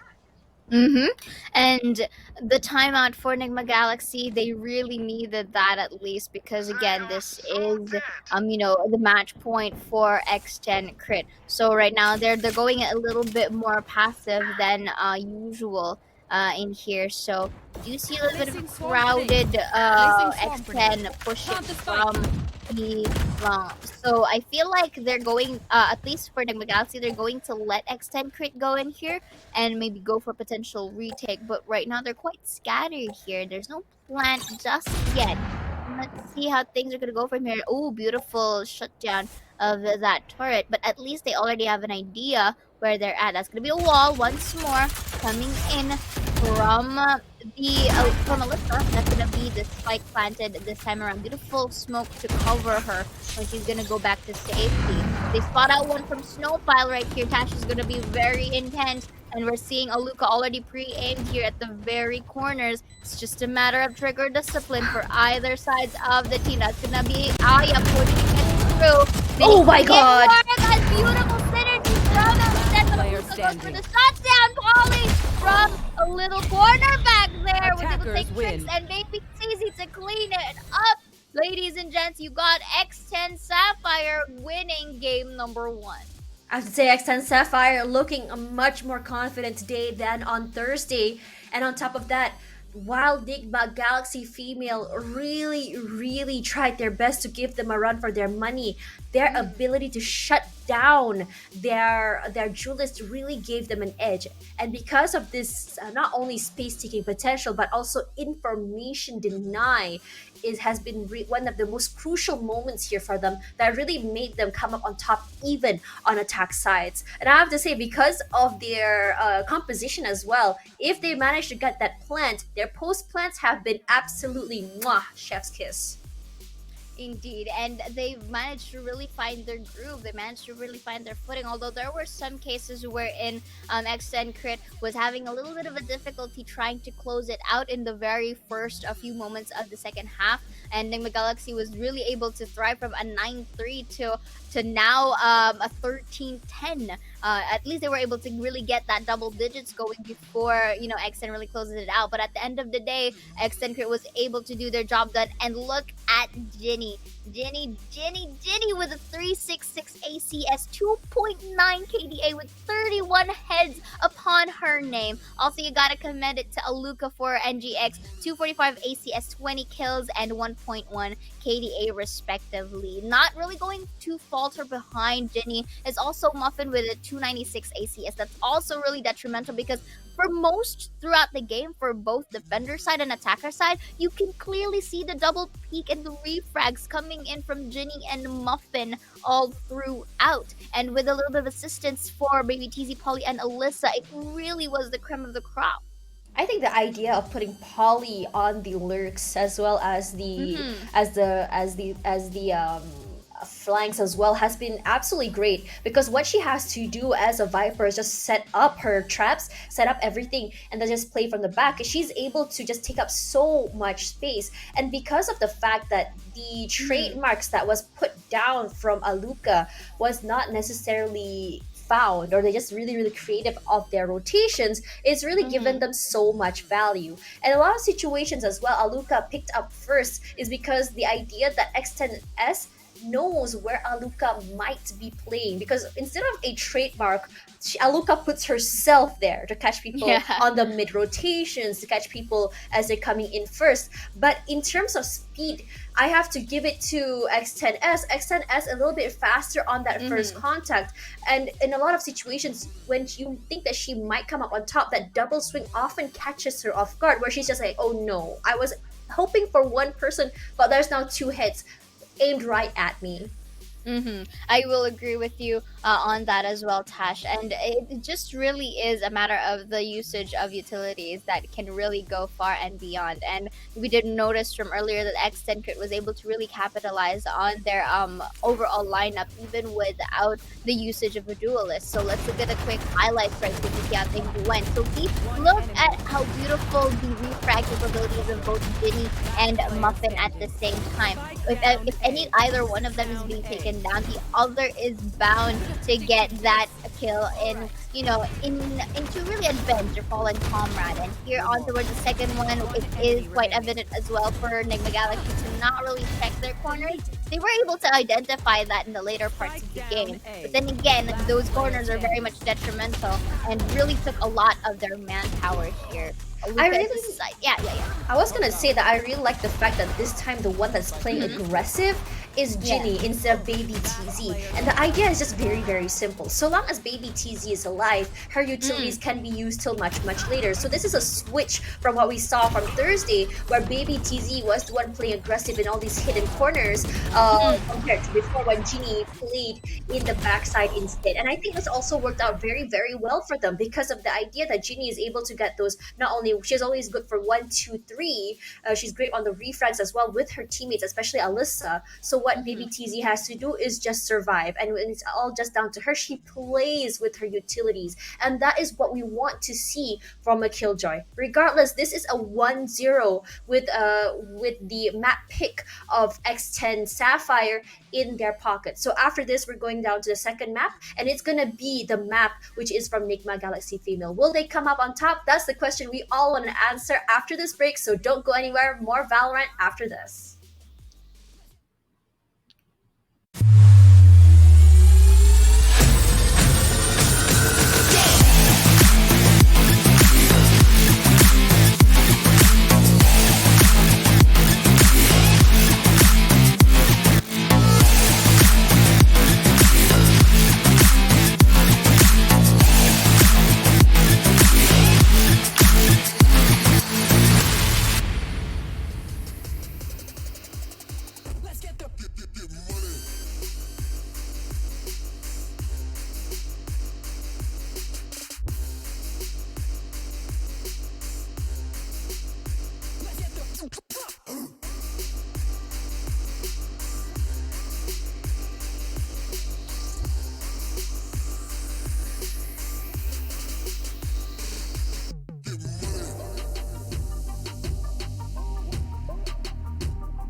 Wanna get it crunk in the club, crunk in the club, with a crunk in the club, crunk in the club, crunk in the club, crunk in the club, with a get it crunk with a couple hundred thugs. Crunk in the club, crunk in the club, with a crunk in the club, crunk in the club, crunk in the club, crunk in the club, with a get it crunk with a couple hundred thugs. Everybody round, everybody round, everybody round, everybody round here, everybody round, everybody round here, know we getting hype. Everybody round, everybody round.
wanna get it crunk in the club, crunk in the club, with a crunk in the club, crunk in the club, crunk in the club, crunk in the club, with a get it crunk with a couple hundred thugs.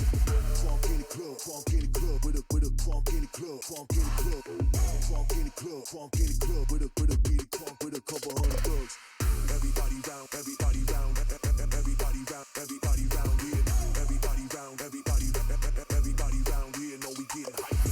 Everybody round, everybody round, everybody round, everybody round, everybody round here. Know we getting hype. Coming off the bench now. Waiting for this moment, swinging for the fence now. Coming off the bench now. Gotta get up, 'cause we about to get down. Coming off the bench now. Waiting for this moment, swinging for the fence now. Coming off the bench now. Gotta get up, 'cause we about to get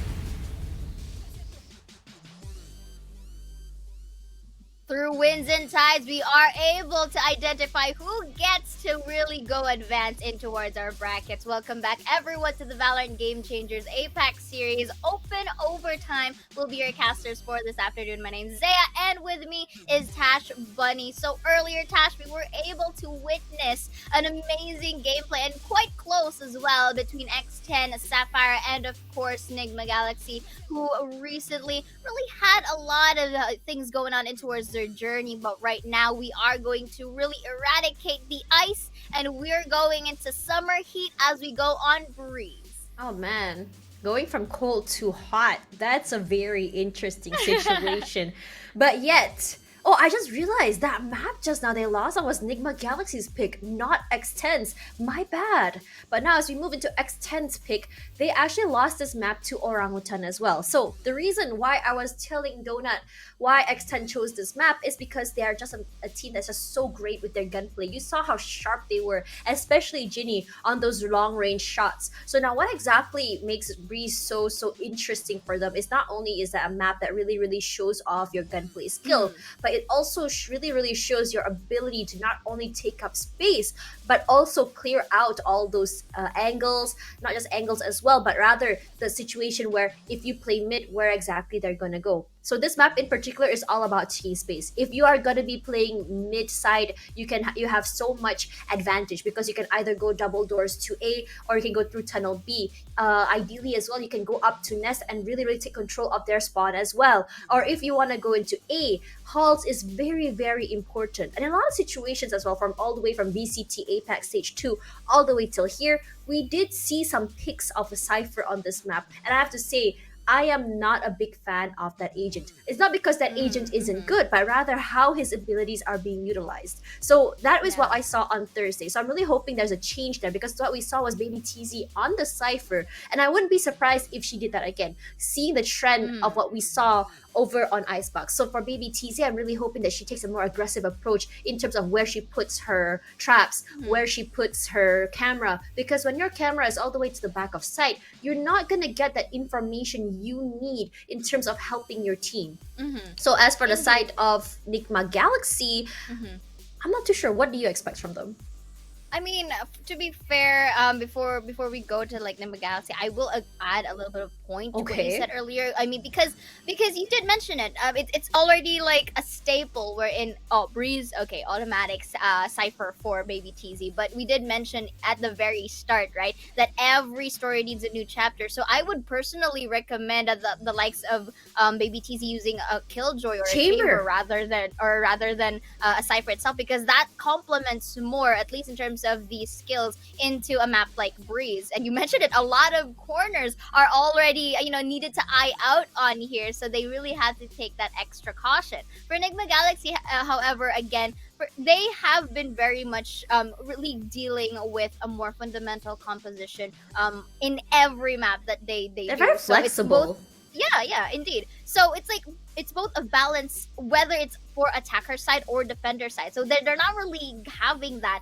They're kind of disregarding that fact. They're just mainly focused more on the overall composition that is going to complement with their play style. Recently, at least for the side of Icebox, they were quite laid back here. That it was quite not as aggressive as we expected them into the previous performances that they have. But at least for Breach, there is a lot of room for that. You have a big mid area which you can have the likes of a Jet for whoever's going to use it from Nigma Galaxy, right? You also have the utilities coming in from a Viper. I'm pretty sure it's going to be a staple as well, that the Viper is going to be present in Breeze. So there's a lot of options for Nigma Galaxy. The only thing that I would want to give concern them is to check those corners.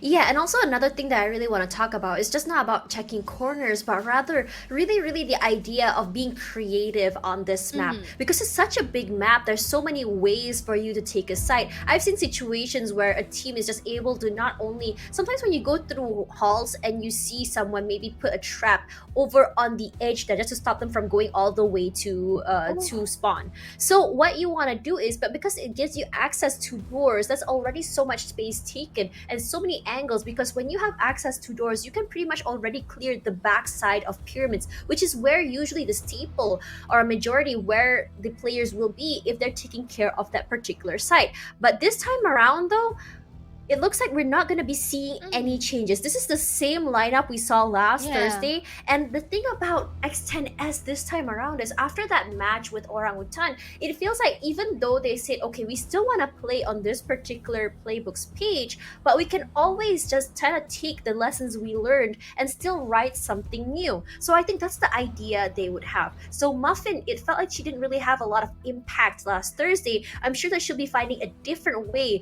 to kind of like not only get space but also get those picks that she wants. Meanwhile, a Reyna pick. Usually we see Aluka on the Reyna, and it happens quite a lot, especially when I cast it with you the last time, and we were all questioning that Reyna pick because Reyna is an agent that is not only very selfish, but but she likes to play on her own. So when you're in this situation, is the idea that Trix have is to just play on her own, get as many picks as possible. And what's great about Reyna is that so long as she gets those picks, she can either use her dismiss to get the information that she wants and move out of the way safely, or she can get the overheal to make sure that in terms of survivability, she can survive a lot longer. Because on the team of Nigma Galaxy, they don't have healing like they have from their Sky.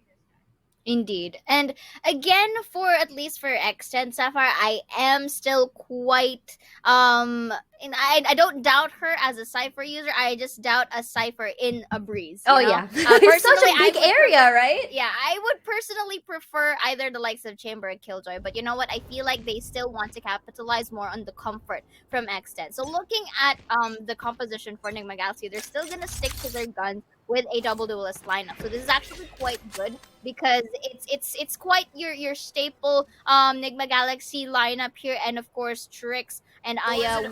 Either of them can either go for the flank, as you've mentioned, or one can either just go for the front lines. It's interesting, however, how Trix is going to be the one to use this specific type, and I feel like they're already quite comfortable with Aluka playing with the Chamber because it just really complements with her playstyle. It's both aggressive, but at the same time you can play around with the map because of her rendezvous. So here into the very first few minutes of our game, we're seeing X10 not really opting for that rush of a push. So I feel like they just want to get these or gather all of these information and maybe spend a little bit of the skills of Nigma Galaxy just so that they could use it to counter off here before. So, so started off. That was a very close call. But Holly's gonna go for the plant. We see Muffin in towards yellow, spotting on Aluka, but Aluka shuts her down with her own Sheriff and Rick, and Aluka's a beautiful refrag there. Quick rotate in here. Alyssa with the right click shuts one down, and good enough. So Polly is still in towards the right side of the pyramid, and see the push from Trix, making it a 3, defusing the Skype, and Hannah secures her safety to get the first point. really liking the idea of letting Trix do the defuse and two of them just check those very nasty corners from the toxic screens. So what's so great about that? Let's have a look at that again. The fact that they took up so much space here. Where exactly did X10 come from? That was actually from caves. So because they can pinch them from two different areas and as well getting the information that someone died over in caves was enough for them to react. But this is a deja vu moment, isn't it? We saw this great gun round happen all the way from round number one, from map 1 earlier. Yes. I agree with you on that because it's as if that with each map that's changing, the playstyle also changes, at least for the side of Nigma Galaxy. From earlier and towards Icebox, yes, we did see it from the pistol round as aggressive as it could be. Look, like more confident, at least inside of X10, but Aluka with a trade of a ghost is gonna double here. A little bit of a whip there forces her to retract with 18 HP and the Dream, but she was able to dwindle down the health of Ginny down by 10.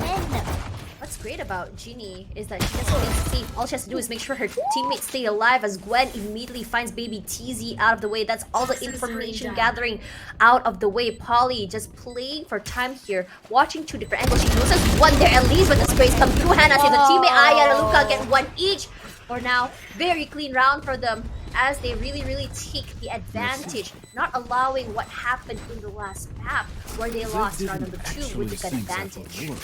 That was such a beautiful triple P coming in from Nigma Galaxy. They're not giving a little bit of a leeway for X10 to just literally place themselves in the post plan, and that's the beauty of it. Yes, you get that extra 300, but we secured the round, and that's the one of the most important thing here. Aluka has been very much a good, a very good deny to a control rather this A side, because they can't even enter even before the other members of Nigma Galaxy approach A site. So I feel like the best way or best possible for X10 here is to utilize the different parts of the maps, just so that they don't get shut down completely with all of the triple peaks that's happening. Yeah. Yep, this time they're taking up mid here as usually they take advantage of double doors. Buffing immediately finds Aluka's hit. Hannah does trade it out in return. Hannah's still very much alive. Hannah for 2. Baby TZ trades her out. Well, now Ginny running for that spike as Polly and Baby TZ get one each, but they didn't realize that Trix was in the backside. Or now Gwen with the shock darts trying to clear out those corners here as Trix plays from double doors, making sure that no one gets even remotely close to the spike. She does get a gun upgrade as well. It's gonna be the Vandal for her. For now, no such thing as gun diff. The only person without a rifle will be Gwen. Baby TZ pushing out here. She knows that Gwen was over that. She swings out and Baby TZ gets that value from that as Trix. She does have the Empress immediately. The Lear comes out. That Cage is trying to push forward here, playing with the corners, but Ginny as well as her teammate were already watching the same angle. Not quite a lot for her to do if you're in that situation. That was actually also the cage trick that maybe TD triggered as well. It was also useful to act as a terrain just so that they can hide, and it didn't really give Trix enough time to really go for for a better peak. And because Trix was forced to get that wide angle, if you see there was just Ginny securing that kill as well. So that is just all the more really good utility usage as well for X10 Crit. They were able to deny any further winning streak that is to come from Nigma Galaxy. Personally, I would say that Trix, she didn't really have to push toward that. She can just watch an angle. But perhaps she was trying to make sure that she doesn't get backstabbed. That's why she pushed through. But for now, Polly, is she good for one? No, but she is. She actually is, as Ginny gets one more. 11 HP left though, as Gwen is just shooting, spraying and praying through the smokes, not quite getting that value. 2 members out of the way from Nigma Galaxy. Is only 3 members to deal with 5 as Polly so very low. All she has to do is just kind of a chew, but with Gwen, that will be caught out by Ginny. Ginny currently right now on a rampage as Hannah does catch Alyssa out in the open on mid side here. Aya wants to push forward. That's all the information they need to hear that there's someone there over on Archers. Ginny just playing for time here, doesn't want to overextend as Hannah, she's taking the long way when it comes to rotations. Aya 7 bullets, gonna reload. Does not realize there's someone right behind her. She's good for 1. And for now, Muffin is still very much waiting as Baby TZ gets Aya Aya out of the way. Hana, I think what she's going to do is just Save? opt for a save, I believe. Trying to find those exit frags. She might be able to, but Muffin goes down to the spike instead. And I think that was unintentional. Oh, she gets one though. Oh! That is actually a good little bit of a compensation right there. Consolation prize for not basically winning out that round. But look at the quick replay right here. That's actually a good crossfire from Ginny and Polly to be able to get a bit more space from B site. And I like it as well that they didn't neglect the flanking capabilities that came from mid. And Hannah can only go just so far as to just get that consolation from earlier. But again, it's still too early to decide. Both of our teams, this is a save to say the least, or split buy from Nigma Galaxy, and a complete buy for the others, because that's basically the guns that they have won previously. So right now we are taking a little bit of a stack Nigma Galaxy on towards a site. I feel like they did anticipate that some presence is gonna lurk in here, but this is a good opportunity as well for X10 Tricks to use what the utilities, yeah, and the map as well that they have right now. That's gonna be the speakers from Jin. Oh my god, she gets a Luca, yeah. Aya and Alyssa with the trades of their own 3 versus 3 to equalize the board. The recon bolt though was able to detect Hannah and the rest of the gang still pushing in towards left of the pyramid. Remember, there's a flash, beautifully double from Ginny. Spots out Gwen in corner and securing the 3rd point. I'm sorry. That was just very chaotic.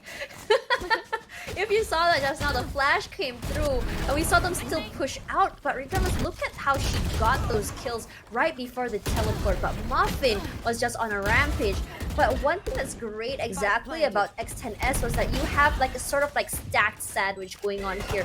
One close, one back on the other side, and one further in the back, which makes it so hard to really pinpoint where that refrags or the crossfires will be coming through. But immediately you're going to be seeing on A site that that Viper's pick come through just to deny the entrance, at least from A main. But remember, mid very much takeable or doable for them, because where exactly they've put that orb was on nest, which means that if anyone were to play maybe tour de force or even an up, that's not gonna be happening. Aya, she saw someone, does get a little bit of a tag onto Alyssa. She herself took some chip damage as Aluka. She gets mauled by Doggo, but from the backside here, here's Polly, good for 2, but it's gonna be found out by Tricks all the way on Arches. For now, Muffin repositioning herself at her favorite spot here on that wall. And for now, we are going to see Baby TC spot every single member of where Nigma Galaxy is. So for now, are they going to reposition themselves? It looks like it's going to be the case as Trix pushes forward onto the side here. Side by side, is she good for 1? Yes, she is. For now, that dismiss will, or overheal will give her a little bit more survivability as Gwen pushing forward to the other side. Ginny straight to the face, she is good for 1, but Hannah not gonna be allowing that to happen. Alyssa playing the Hunter's Fury, barely missing Hannah. She jumps out of the way, misses. She does not get anyone, but both of them so very low. The spray and play! And the prayers are heard instead as Alyssa, she clutches that. Beautiful spray transfer coming in. That's not even a spray, it's actually a tap for both of them, and it just so happens to really get those bullets down the drain. That was such a flawless or smooth way to really get that clutch going. Polly did so well in really opening up into near the arches there. Ginny and the gang as well tried their best to really contain. But with Ginny getting down here, this is such a beautiful tap by the likes of Alyssa, and that's just very powerful right now. That's a big morale boost. Trix, however, opens up the next round, immediately taking Muffin down. So they do have the duelist out of their sights here, so this could be a bit more of an advantage for the Galaxy, since they don't have that mobility to work with here whenever they try to take the site. And Trix doesn't want to waste time anymore. She's flanking already in towards A, going in towards Metal here. I'm not sure if Trix is going to spot her out, but with the help of the toxins as well, we'll able to conceal their identity. But oh, look at this. Trix destroys the tripwire, but they already spot out one here. So much and space the taken. smoke, yeah, and the utilities are so low as well. These are definitely but Oh my god. went for the Down trade, but A. Polly with the one Hannah from below pyramid takes baby TT down as well and replaces her gun too with 38 HP and the dream Spike for planted. the side of Polly and Ginny here from the backside. Snake bite here to try and get a little bit more angle. That's going to be the Lear. Polly's in a bit of a remaining. situation here, but Hannah secures that track, spots out Ginny in stairs. They do have an idea to where she is right now. So both of them are flashed with the whip going through. Ginny isolates the fight, taking Hannah down. That's gonna be a fake defuse. But Aluka is there to push her out to clean up the crew, getting the third. Very, very clean round from Nigma Galaxy. Much better than before. What Trix did was absolutely phenomenal. Taking out that tripwire gave them so much advantage in terms of taking up space. But I have to say, the idea of them putting that orb a little bit to the back, I'm not a big fan of that. Just the fact that they are allowing them access to the door.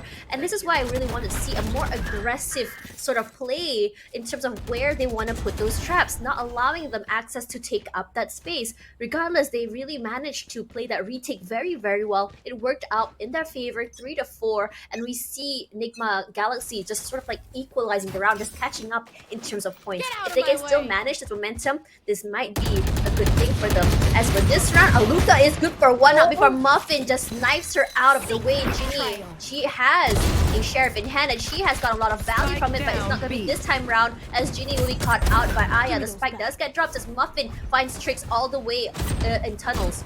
Whiffs that 5 HP for Aya as Hannah. Oh, she's playing the flanky flank. She's coming through in the back. This time around, it's gonna be her as Aya tries to get those picks here. And Hannah from the back finds the BTZ. Aya finds Alyssa and Gwen. Immediately finds Muffin. And it's a very clean round again. That's 2 in a row for them, bringing them up to 4. Securing this round bit by bit in a more polished manner for the side of Nigma Galaxy. You really gotta attend or commend rather their adaptability. Aya, however, was able to take one Ginny down, and for Muffin, there were some moments of Blade Storm takes there before she could be completely shut down by Gwen and company. I feel, at least in the previous round, it's more of the manpower of Nigma Galaxy that was able to really get that round going. Now both of our teams are tied. It's as if it was a reset. People line up once more for Polly to try and conceal any amount of vision towards middle area. They're trying to utilize this area here.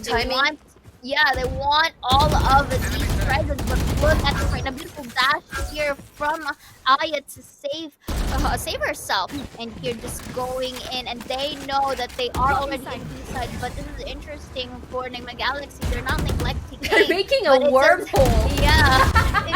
Everything is just chaotic at this point, but Aya was able to secure one down before Ginny, equalizes the mana power. And right now, the other members of Nigma Galaxy are already rotating to their way. Polly did not deny the flank from Trick, and he takes one down.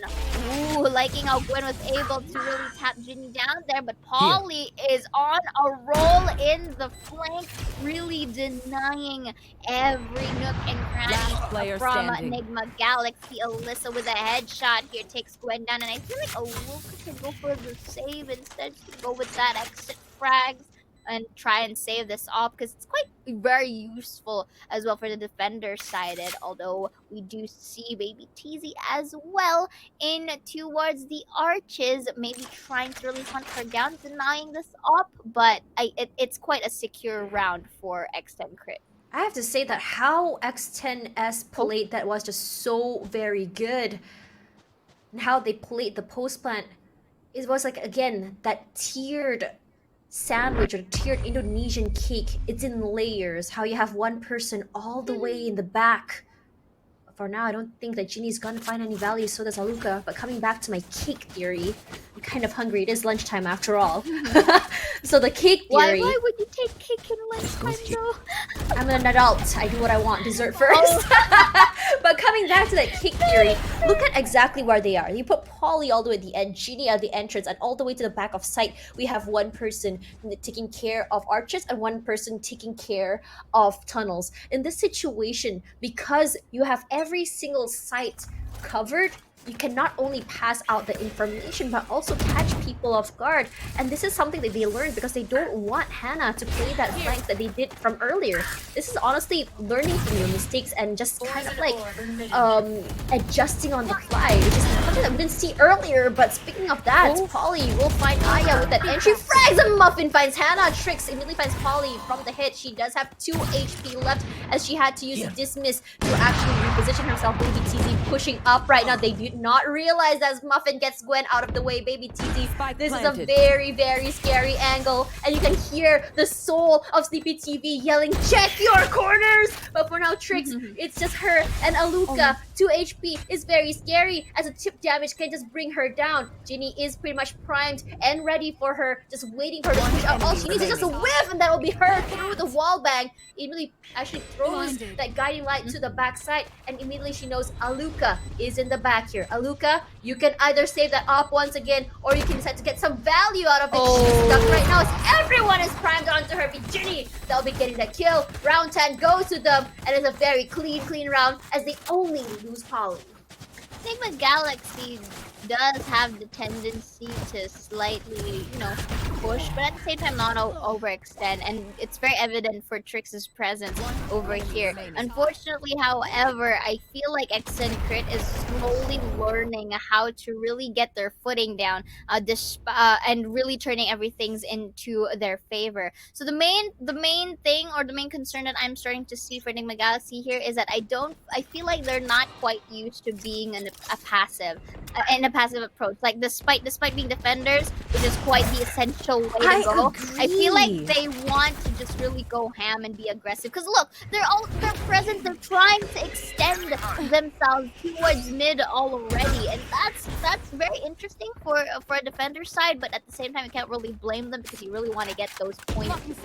And here, I just like it though. However, the X10 pick is just utilizing the mid side. It's giving them the opportunity to play these mind games. But Hannah shuts her down in a brink of an eye there in towards pyramid. But they should be able to know that Hannah is here, and there you go. The double kill as well. Placing the case. As you have mentioned here, that I think we're gonna go Pandan here.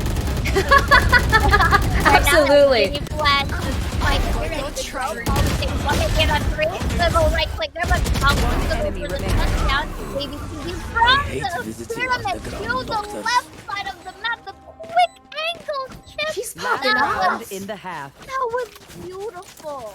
You know what's really insane was the fact that the other day Baby TZ tweeted out that she had such a very, very bad performance. And I remember I told her, honestly, it wasn't bad performance. It was just honestly outplays at that point. You're not doing anything wrong. And this is the situation where I thought that we saw from last Thursday from Baby TZ is exactly her in general and how well she can be in just holding on or holding down a site as a sentinel. Regardless though, we are seeing another pandan flavored layered cake come through as Aluka immediately finds Muffin.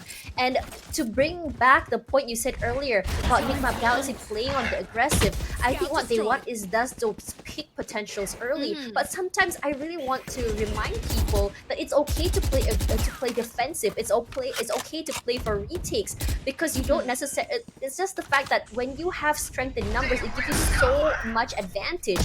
Spike already down as Alyssa takes a lot of chip damage, 50 HP gone, and her shields are absolutely shredded. Has to give that space. Aya comes through here, has to dash out, and Hannah finds her in the end with that Spectre. That's 2 players down. This defensive play is working out so well as Trix immediately finds Polly. Baby TZ will trade out with Gwen, but Aluka and Trix get 1 each. And this is the clean round for them, I have to say.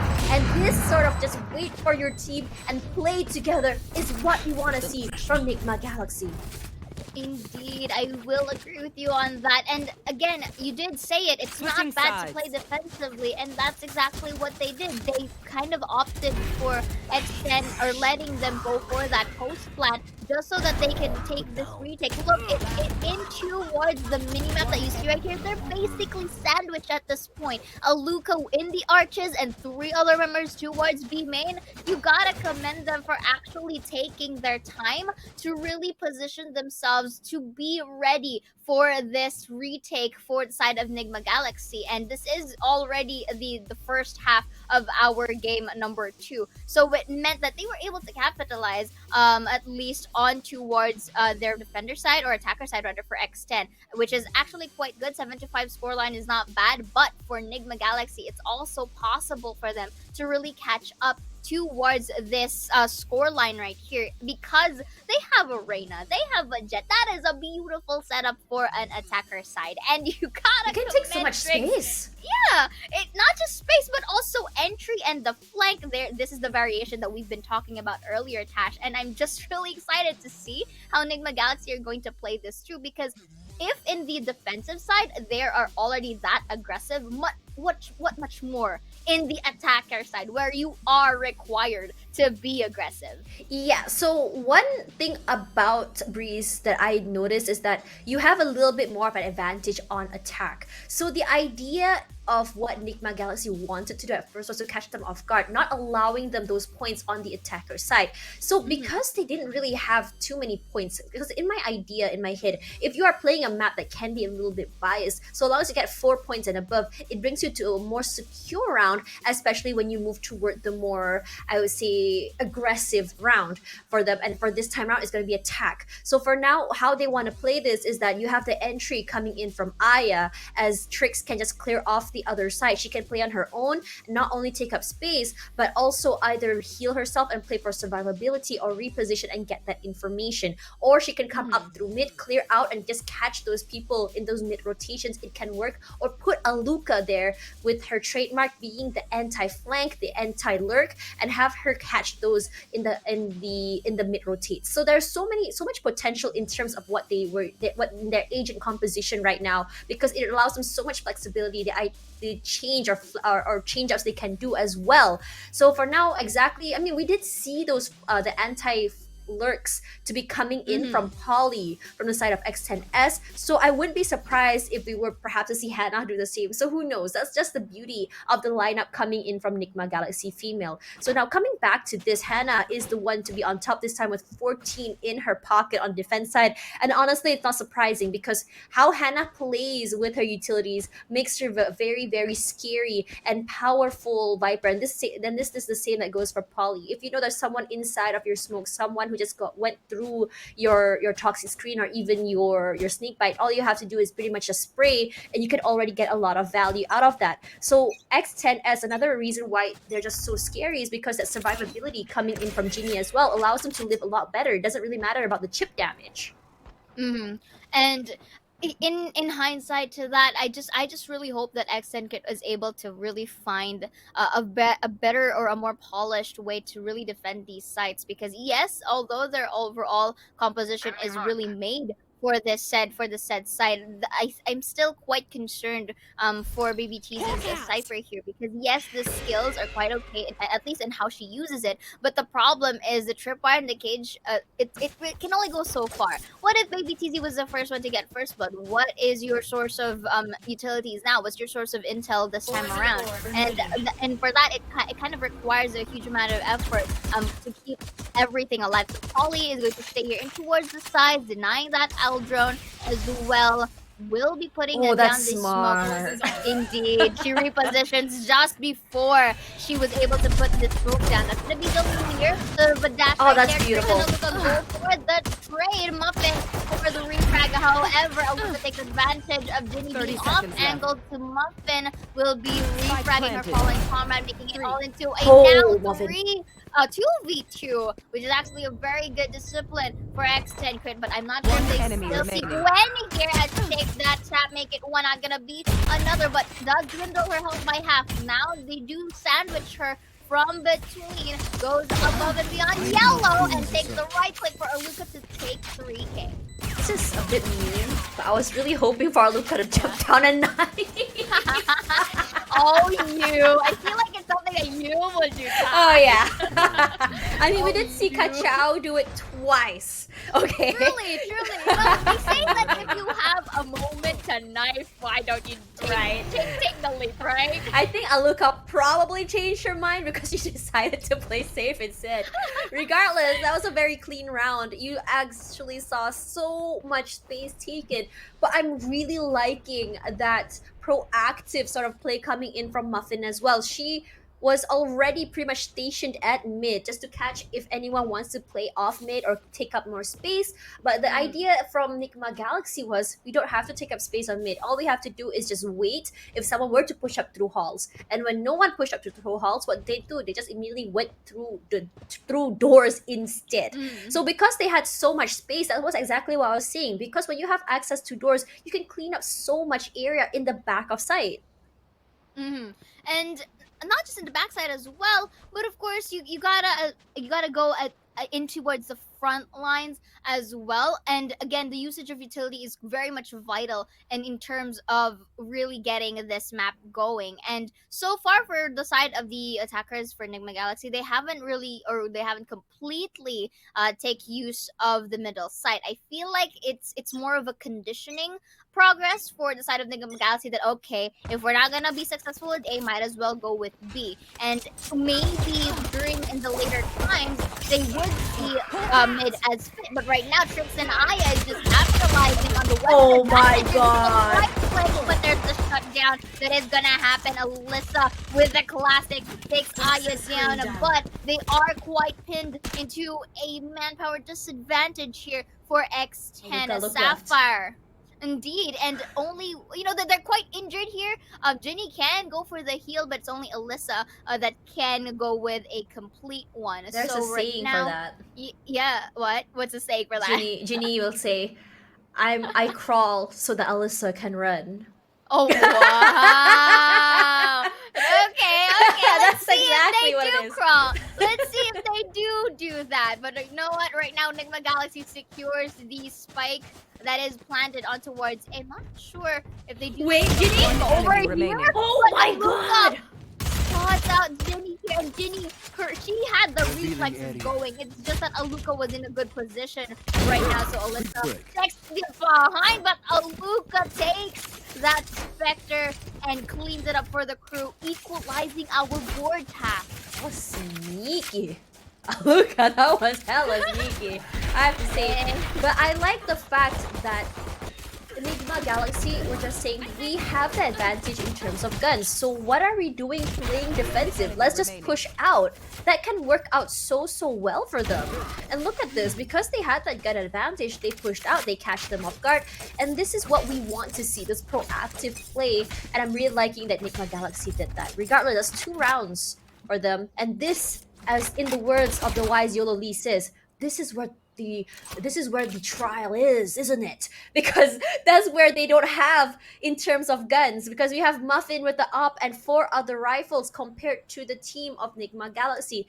But I was talking with Trix last night about this Guardian pick. So what's great about it is the fact that the Guardian can not only shred that armor, but they're also great at getting those non-recoil taps, especially if you're good with it. For now, Baby TZ, she already marked the area that we can already expect them to push through. Aya, just waiting. They're just waiting for that toxic orb to just kind of dwindle down. And then when that happens, we're going to be seeing an explosive play. And that's exactly on cue. As for now, Polly immediately takes them out of the way. Sprays, and Prey's not getting that value. But a swing out from Aya will give them a lot of value as well. As Trix will be getting that wall bang onto Baby TZ. And Muffin unfortunately whiffs that. But she does get Trix. And Ginny, that's Aluka. There is an upgrade weapon for Aya. She's just clearing out the corners. They'll be planting in the middle of pyramids. And that gives you a clear shot from both sides. That snake bite will give them some space, but they don't realize there is still one more person, which is Alyssa. Hannah playing a very enemy crouch remaining. corner here as Ginny finds Aya in the end. Hannah pushes out Spray, and Spray getting be good for 2 switches out with guns.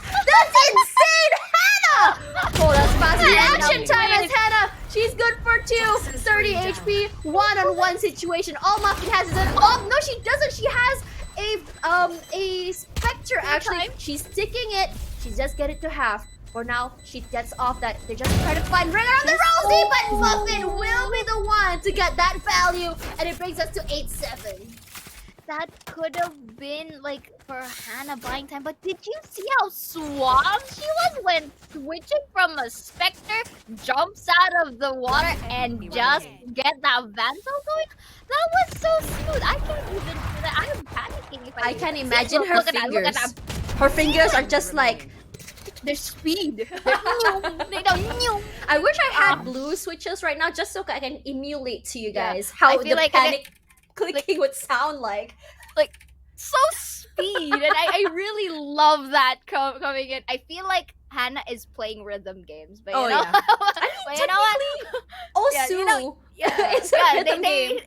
They say that rhythm games are what makes, you know, your hands really more reactive, and I feel like Hannah does that on the sides. But again, going back into our game here, Tash, this is actually a good call for either of the teams, or specifically for X10 Crit to go for the timeout, because technically, if they do win, I mean, this is technically their match point map. If they do win this out, they get to, you know, proceed. So they would really want to capitalize this advantage as much as possible. But seeing how Nigma Galaxy is slowly catching up, because this is attacker side, because the overall team composition of Nigma Galaxy just favors well with the current side that they have, it's really much of a requirement, or it's really much mandatory for them to really rethink every strategy that they do, or reset, or try to find something new, just so that they can really catch Nigma Galaxy off guard. The only concern that I do have now at the moment is, at least for the second half, it's been quite chaotic for the retakes here. So we're quite expecting more of a composed and polished take in towards this defender side that they have. Man, that early peak from Muffin gave them so much value. You never really expect someone to just push out like that with an op, and that's exactly what Muffin was expecting. And from now, I think Nigma Galaxy has to be aware that Muffin is a person who fears nobody. She will push out. Defense? What? You're still at spawn. No, it doesn't really matter to me. Battle of the ops. This is what we're expecting. Let's see who opts who. Oh, both of them. Unfortunately. Okay, no one misses that round. We'll give them a draw. But for now, we are seeing the Lear come through. It's gonna be a fast move onto the site here, as Polly is gonna be putting her wall up. For now, gonna be slowly making their way onto site here. That smoke is giving them so much value, just to make sure that they can't really get that information. Maybe TZ, is she gonna push through? There is that hesitation coming through. The decay is coming out here as Trix, she does spot her out. All she had, Snoop, unfortunately not able to heal out. Snake bite as well, not able to do that. That's a spray from Ginny and Muffin. Insane. Hannah does get flashed out here. They have a general idea where she is. Repositioning, but Ginny, that reaction to the information is enough to give her an idea where to spray out. Definitely, and I feel like this time X10 Crit is able to, again, we saw from the previous rounds, at least towards this half, that it's been quite chaotic for the first two first rounds of the second half for the side of X10 Crit on how they are able to try and attempt the retakes. But right now, it has been more polished. They're now forcing the members of Nigma Galaxy to use whatever resources that they can have, just so that if ever a retake is, or just so if the post plant rather is going to happen, they have their utilities as our You want to play? so Let's play. against them. And I'm liking it because it denies the reposition from them. That's gonna be beautiful. Spike Again, down, a mid. beautiful op from Muffin. This is what we see from the Oh previous my game. Off the god! shoulder Nasty! by a pixel. Cash, and we see one. Is it gonna be another here? That's gonna be a push coming through, but there's not gonna be a kill. Actually, there is now a strict taps one up the floor. The Trix apart. But Alyssa takes one, but Aluka goes with a tour de force here in towards the other sides. Now it's just down to Aluka with her skills, with her shots, but Muffin is already there, free aim. But Aluka wins the off fight, and we are seeing Alyssa here just to get that refrag going with the 3K, 7-10. We are seeing this Tash slowly but surely. X10 Crit is quite in the advantage here. I think one of the biggest biggest problems is the fact that Spike. Nigma Galaxy is not able to really pinpoint where exactly Muffin and her operator is going to be. Because earlier in their last round, she was actually at elbow. So what they did was, we'll stand further back, not allowing her to get us from there. But that reposition from Muffin just catches them off guard. And not only that, they got two. It was to the point that Alyssa wasn't able to move. She was stuck there. Regardless, Empress popped, but there is the Hunter's Fury coming in from Alyssa. She does get a little bit of HP from Aya, not quite able to get the takedown, but it was sprays from Trix that finds Muffin in the end. But Polly from the backside gets the trade out, but Polly eats so much utility. Two members left from X10S versus a three-man situation here as Hannah does get tagged. Baby TZ playing Last player sneaky from the standing. backside. Aluka does fight Alyssa. It's only Baby TZ all alone. They heard her shots. They know where exactly she is as Aluka finds her in the end. And they bring them back to an 8-10. And I have to say, this tug of war is not ending anytime soon. I feel like I'm the cursed one here, because whenever I say that, okay, X10 is popping up our advantage, you know, suddenly we find it not happening. I And don't Nigma think Galaxy- it's that. You know, let this happen. Okay. Let this happen. You heard it. But- You heard it here first, guys. It's all Zia's fault. It's my fault. But in all serious, I do agree with you. It's not that. It just so happens that Nigma Galaxy does have the capability to bounce back up whenever I can't believe this! As I say it, Tash and Bunny, look at this. The trades from across the board forces out a very low Trix, but still, it's player technically a standing. 2v2, but now a 3v1. How quick does this round go? A minute is not yet over. You know, it's not yet even a minute. Okay, so there's a reason why they played that way. It's because they were on eco. All they had were sheriffs. And that worked out so well because they got a two-player out of that. Make that three, actually. As because Ginny got that Vandal, it gave her so much advantage. Now she only has to deal with two players. And looking at that, Trix is so very low. And it's also Hannah she has to worry about as well. So for now, they know that she's inside of tunnels. She already used both of her guiding lights. Trix, she still has the Leer, she still has Dismiss, she still has Overheal. All she has to do is just wait for that. They hear her footsteps there. All she has to do is just take their time. She's gonna try and get it to half at least. All she has to do is just come in together. That chip damage comes through, but Hannah will be the one coming out on top. As Trix said, I wanted to knife her. No, she didn't.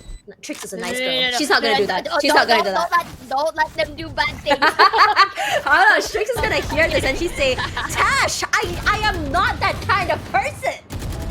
Yeah, I mean, we can already discuss that, you know, off stream. But then again, we did see a little bit more of a good polished post plan situation, or a bit more smoother, at least for the side of Nigma Galaxy. Because if you notice from the earlier parts of the game into the second half, it's quite chaotic. They go aggressive, they go ham, which is not a bad thing. Although I like it that this time they're balancing out both their aggression and their defense whenever it's possible. And just like that, beautiful entry coming in from Trix here, just so that they can control and capitalize the side. And Aya with a quick flick over there takes Ginny down, not really giving a little bit of a breather for X10 here. Good hold on the tie, but Polly takes one. Alyssa with a beautiful double peek with her. That's gonna be another pancake here. I guess it's matcha, but right now that's gonna be the shock dart with a little bit of a fit defuse there. We do see Muffin trying to push out and follow the feet, but Hannah still secures the kill, and the other members just went for the cleanup crew to tie up the scoreboard. I have to say, that was just so well played by Trix. That cage over there was supposed to deter them from pushing through. So Trix, because she has an idea how Baby TZ plays near her utils, what she had to do was kind of pre-fire as she pushes out from that cage. So without Baby TZ's ability to give them the information, it caused a little bit of a struggle from the side of X10 Sapphire, where they don't really know where exactly they are. On top of that, where Aya already had taken so much space, that's why I was saying that it was just very important for to have that agent who is able to take up space. They didn't realize that another player had been taken out. for now, we know that they're coming in through mid. Lear comes out as well. Flash as well from the guiding light from Ginny, but no one is following up with these utilities as Alyssa playing way down in the back but does not realize that Aluka was there for the anti-flank, and just so well played as she takes up more space here as they move on into the side. So this is the sandwich setup still there, but Aluka barely survives by the skin of her teeth. She did not realize that Muffin was there. She still pushes out Aluka. She fears no lady, and that's not gonna be happening as Baby TZ catches her out there. She does have the ultimate as well. It's gonna be a gun upgrade as well for her. It's gonna be a nice, beautiful Gaia skin as well. She's gonna clearly miss actually that shock dart. Beautifully done. Guiding light out as well as Aya playing this aggressive corner, gets one, not quite enough for two, as a judge will be judging her, but it's not enough as Nigma Galaxy gets two more to secure ground. I like it how Hannah just jumps in and yeets herself into Oh, one. yeah. Or not really Hannah, but Polly rather, with the judge. But look at this. As you mentioned, Aluka fears no lady. And it just so happens that earlier, Baby TZ, there you go. See that jump shot over there? And it just happens that Baby TZ was able to really get that say frenzy something? going. Yeah, yes. Why What is it that in pro play, these players jump and get kills with a shotgun, but when I do it, I die? This is so not fair. Well, you know, they are pro players for a reason, and we are, at least for me, I'm a tryhard. So speaking of that, Muffin, again with the beautiful, aggressive off kill there, and Ginny with a kill of her own as well. And that's going to be the features to her usage as well. Like it how the Pummel detects her, but still not enough to get that kill. Using the Viper Spit here with the maximum capabilities, but right now Polly has been taken down, so no more Pancake. A bit of a dispersed situation, but Baby TZ spots out Aya, who tries to go and reconcile with her comrade, Aluka being attacked by a lot of utilities here for Baby TZ in towards middle doors. They know where she is now. It's just a matter of them, you know, getting that right angle and pre-aim. And Aluka, I feel like she's in a sticky situation because look at all the corners that she could have go. It's guarded by the members of Nigma Galaxy, and for X10S's they're just waiting for her at 30 seconds here left. for the Sapphire. Yikes, And that again, sucks. Muffin with the 3K. I like, though, in my opinion, the reason why I stutter here because I can't do that. I wouldn't have the courage to push in with an op. But Muffin is proving me wrong, and he's like, nope, you're more like me, and you can push like an op, and you can do this. And I feel like I'm not being given an excuse at this point. Honestly, that was just so well played. It's just the fact that Aluka was brave enough to push through that because she knew that Baby TZ wasn't there. But it didn't really matter, does it? Because that's all the information they needed to just really go around. And this idea from X10S is that, okay, Nigma Galaxy is so calculated, they love to play for information, they like to take their time, let's push out and catch them off guard. And in a lot of situations, they get so much value from those aggressive pushes. Doesn't matter if it's eco or not. We can see this confidence coming back from X10 Sapphire, where they're just not only getting a lot of value, but also even if it's a trade 1-for-1 for them, it's like, okay, that's some of their utilities out of the way. That gives us so much advantage because they're not able to really secure their post plan. And not just securing their post plans as well, but the fact that X10 Sapphire is also, even on the defensive side, they're also using the overall of the map. They're not just sticking into one place. They're not just sticking into their sites. If they have the opportunity to flank, they will do so. And I like it this time that Baby TZ is proving me wrong in terms of the Cypher pick, because her Cypher cages and her fires are very Tricks? Look at that! With that in the Through the blind! Weird! I can't believe this! Oh, that was beautiful. And again, going back to the game, like Polly will be kind of for the trade. I think it was the spot out one. And then he tries to jiggle, Last but player not enough. standing. It's cold One as enemy oh remaining. my god! Down A. It sticks into both Hannah and Gwen, and now dwindles everything to a 1v1 situation. Aluka here trying to peek out. She does have the spike, so there is an advantage point for Alyssa right here. Aluka has to be very careful when peeking out Alyssa here, because this is anyone's game. Anyone can go for match point here. I don't think that Aluka is going Scanning for ahead. it. We're not seeing any movement from here for her, or rather, she's hoping that 30 someone will seconds push left. out. But this is a very smart move from Alyssa. She has secured the spike. She does have to push in, and as time Yeah. goes around here, timing is crucial. As Alyssa, she looked away at the wrong timing. I think that no one has noticed each other just yet. It's a ring around the rosy. It looks like it might be the wrong way that you're looking, as Aluka gets her in the end. I was so concerned because Aluka Match was point. not moving for quite a lot of time, for quite a long time. Indeed, and as if we say earlier that Alyssa was actually doing a pretty good job in just holding and buying some time, but then again, I feel like it got the best of her, that maybe, you know, Look at Alyssa was this! still, yeah, and you gotta commend That's it to nasty. Alyssa. Yeah, it was. I will say this with respect. It was disgustingly beautiful. Yeah, you know, like, I Want honestly- to play? Let's I can play. imagine it. Wow, Alyssa was just like, 2? yeah, Great, buy 1 free 1. yeah.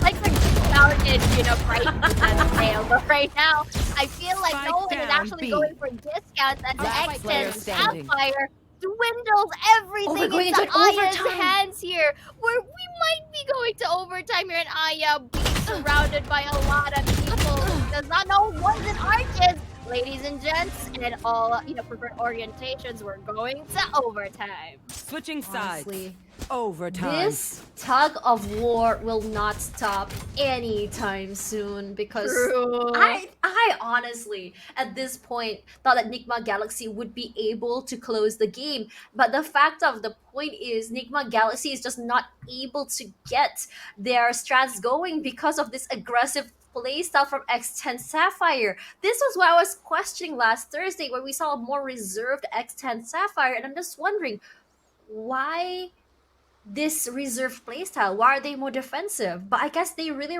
learned, and they said, you know what? Bring back the aggressive X10 crit from previous stages and introduce X10 crit's playstyle to X10 Sapphire. And I believe that this is the beautiful way of them to introduce it and make a whole new page for their playbook. Mm-hmm. And here at this point, well, I feel like they did live into the open overtime name. They really made it into overtime, and I can understand because again, this technically this is match point for X10 Sapphire. If they do make it this out, of course they will be the one advancing in towards our brackets. But in terms of Nigma Galaxy, it's literally proof at this point that they don't want to go down without a fight, and they're literally pushing for it. So right now we are going to see the likes of Nigma Galaxy in towards the defender side at first, and we are going to see some Sapphires once again into the attacker side. And this is interesting as well because just looking at how many rounds that we have witnessed from early on, it's quite a pattern. We do see 3 consecutive wins on one side, and then there's another consecutive wins on the other. So we can't really. It's still yet to say who really does have the advantage point here. So what do you think, Tash Bunny? At least for X10 Sapphire, what do they need to do just to, you know, try to really wrap this up? Honestly, just play aggressive. Don't be scared. Yo. And honestly, that's Yo. what Muffin has been doing. And it's given her so True. much value. Muffin already on the site. Look at that. Haluka will be punishing her for that. And that's one problem out of the way. 4 on 5 as slowly they make their way onto the site. They're just waiting for that toxic screen to go down. Baby TZ beautifully finds Haluka through that. It's a trade on trade. Spike down Aya, A. Marlissa, and Jenny for tricks. For now, Aya, 70 HP, still relatively healthy. Cam does get caught out here, immediately just finds Polly. Aya not moving just yet. She is holding on to the spike with her dear life. As baby TZ, she's just making sure to see if she's able to catch her pop hits. Not happening anytime soon because she's not able to come even close. Two members there as Genie will be the one. Did not realize that Panda and Cake is still very much there. As baby 30 TZ, seconds she wants left. to push forward. There is Hannah and Gwen left. They're behind bricks and the other member on the other side with the beautiful Player crossfires. Gwen does find one and Genie will get a trade. No, yes she does. It's a 3-gainer pocket as Gwen wraps it up. They're not going down without a fight. They want to go. Let's go up to 20 rounds. I don't care, but we want to bring this home. Match That was point. very close though for Ginny. Really, as I saw earlier, Gwen was down to 30 HP. Oh, yeah. That could have worked for Ginny if that was a headshot at least, or a bit above the chest area where she targeted here. But then again, that was.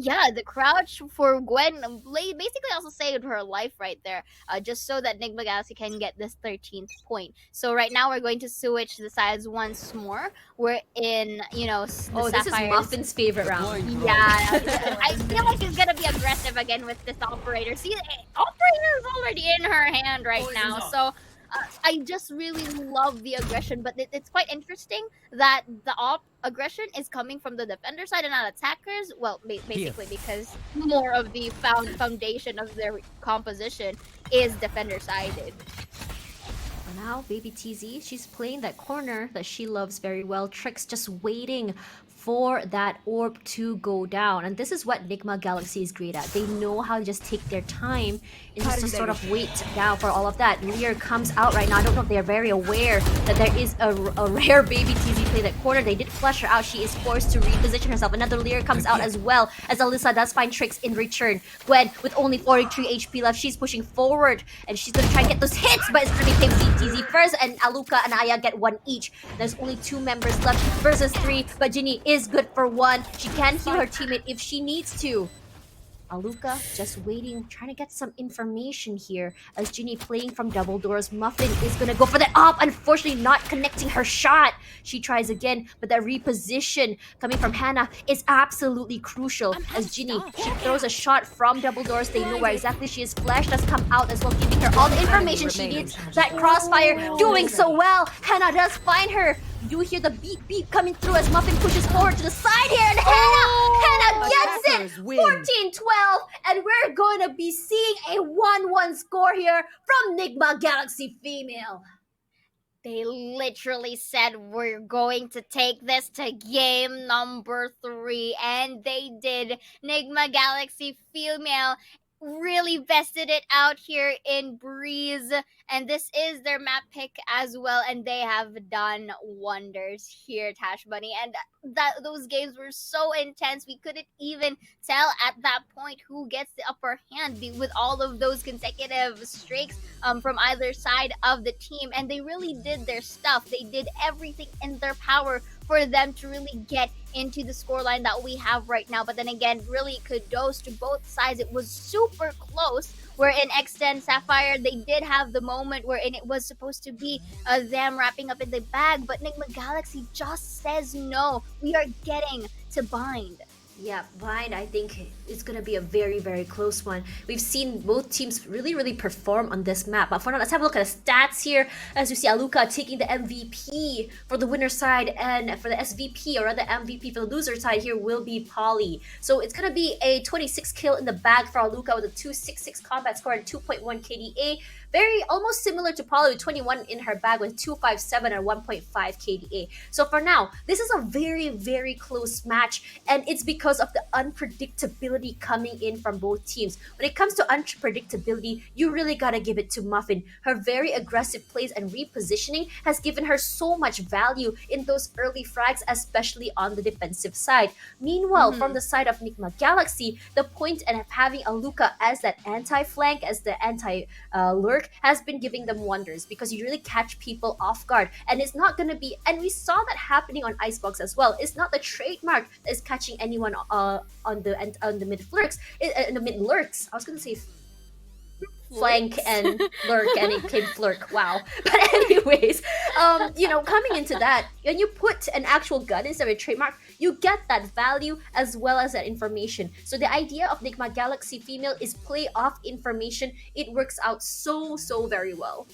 And looking at the objectives right here, real quick, it really went alongside with Nigma Galaxy with 23.6% headshot. That's a lot of heads in towards their name. 19k damage. It's not really much of a difference as well with 10 frag wins for Nigma Galaxy, but in objective wins rather, both are quite equal. So again, both of our teams really did their stuff here, and we are still going to see them from later. Oh, what's that? A little bit of a dash of objectives once again on my face. But then again, in towards this game number 3, from the coldy ice box to the refreshing breeze, now we're going into the desert where Bind is going to be at play. So before anything else, let's look at the highlights, Tash, on how things really went down the drain. So I feel like it's equal for both sides of the team, simply because, again, the streaks that they have respectively is very much, the tie or the cherry on top for everything here. But you did mention as well, which I'd like to highlight,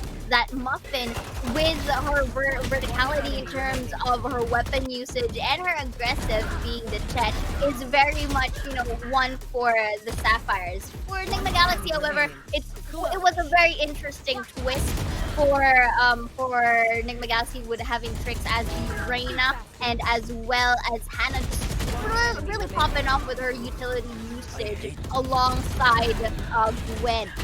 Yeah, on top of that, Polly is just on a whole different level as well. How she plays with her utils has been absolutely phenomenal. She knows how to play those corners, those situations where you don't expect a Viper to be. She will be right there playing those aggressive corners. Seeing the aggression coming in from both teams has just been so fun to see, especially from Muffin as well as Trix. Trix is not necessarily the most, not Trix, but rather Reina is not necessarily the most lurk sort of agent I would see. Usually I see her in the front lines, but for Trix, she's very flexible. She knows how to play it for the anti-lurks away. She knows how to play it lurk, and she knows how to come in from different angles. So regardless, this sort of creative plays coming in from both teams have been fun to see, and I'm really curious to know what exactly are they going to do on Bind. When we come back later to map number 3 of the VCT Game Changers APAC, I'm Tash Bunny as well as Azia Ora. We'll see you in a little while.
wanna get it crunk in the club, crunk in the club, with a crunk in the club, crunk in the club, crunk in the club, crunk in the club, with a get it crunk with a couple hundred thugs.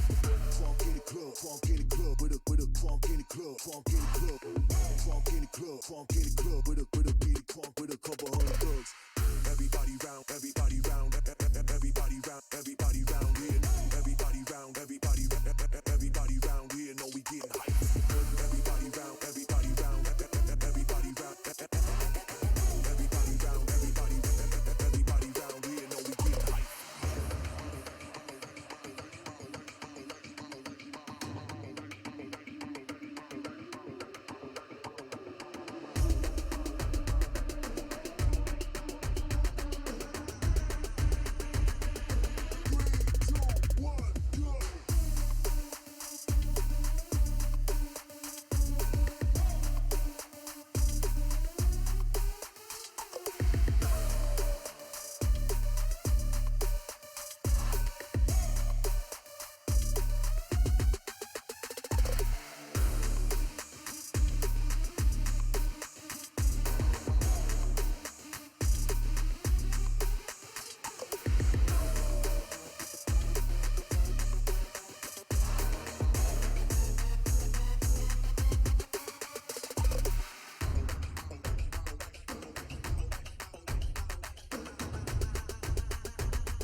Of the day, or rather the first series of the day, and we've seen two matches that are absolutely close between X10 Sapphire against Nigma Galaxy Female. I'm Tash Bunny alongside Indira Ora. This is the VCT Game Changers APAC Stage 2 Open Overtime.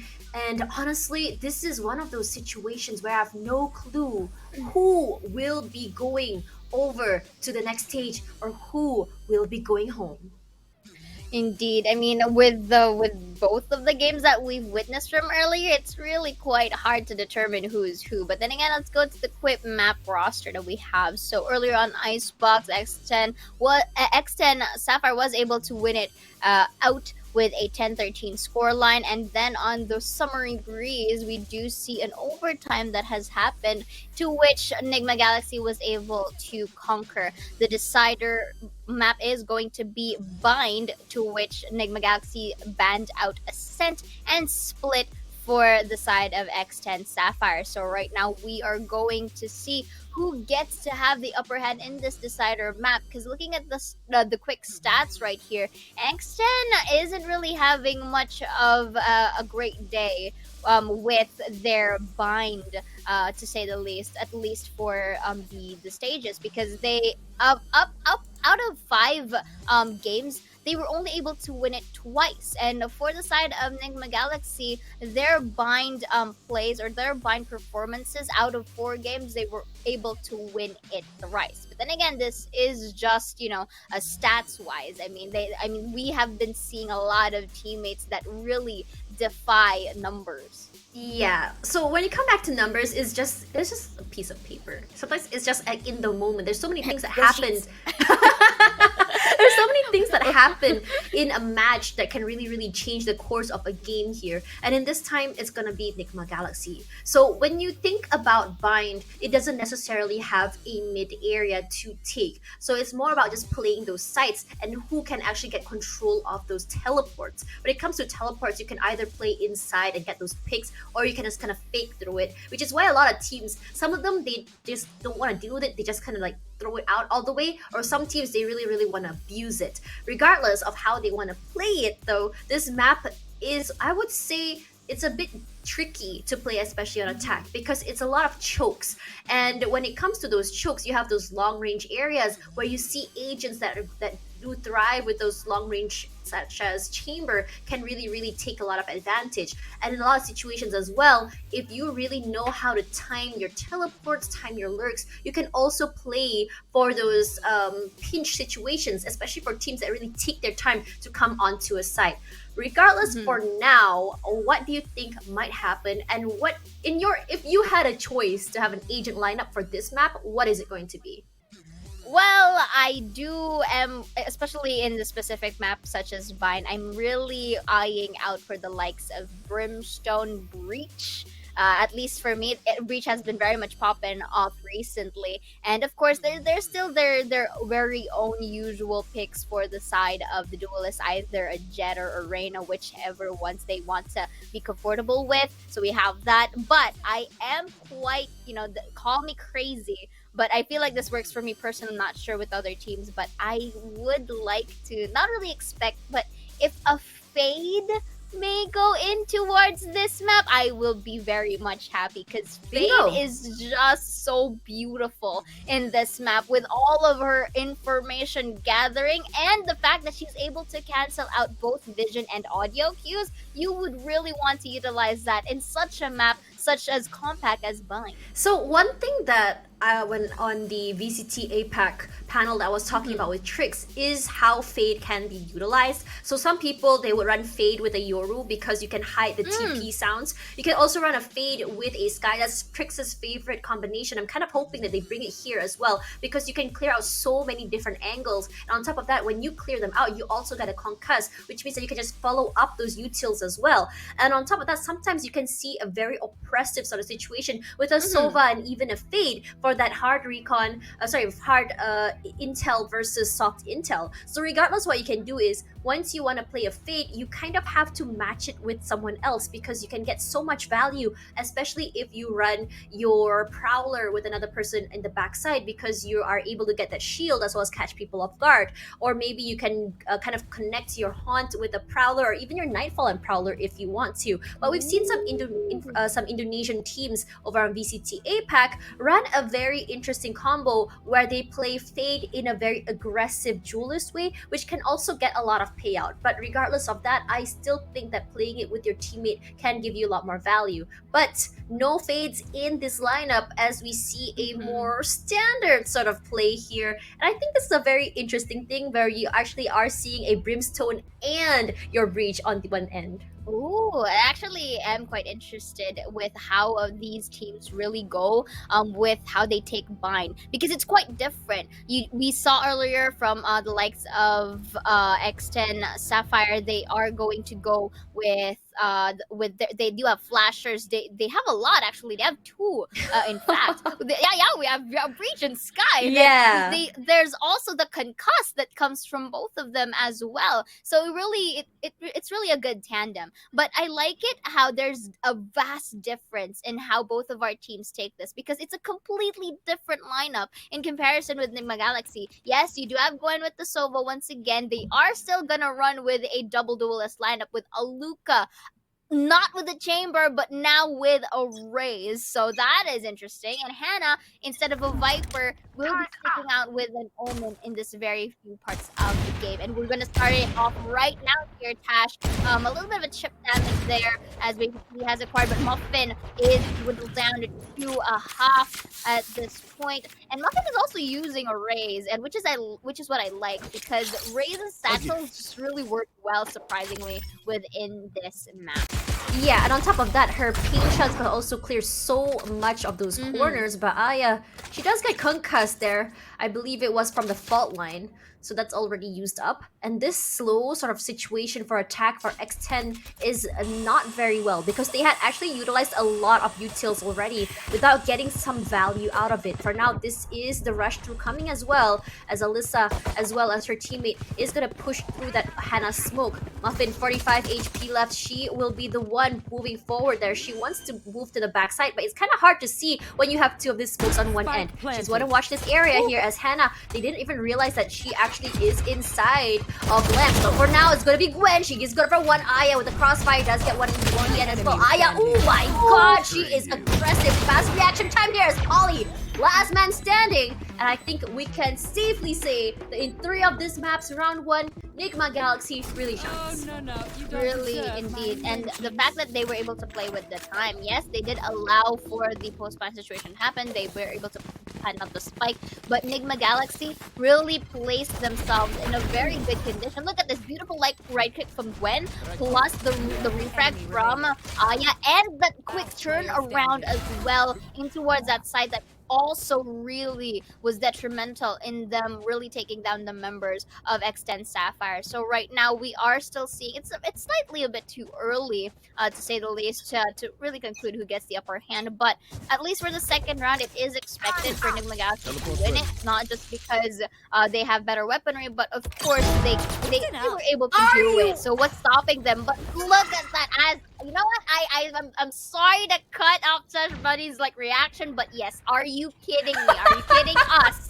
Like that tap was just so beautiful, like an iron clothing. Last See what player that happened with standing. 2 Spectres straight transition for Muffin. Down. Trip is going to take one down before Ginny goes off with a classic. Will she take a Spectre? She did.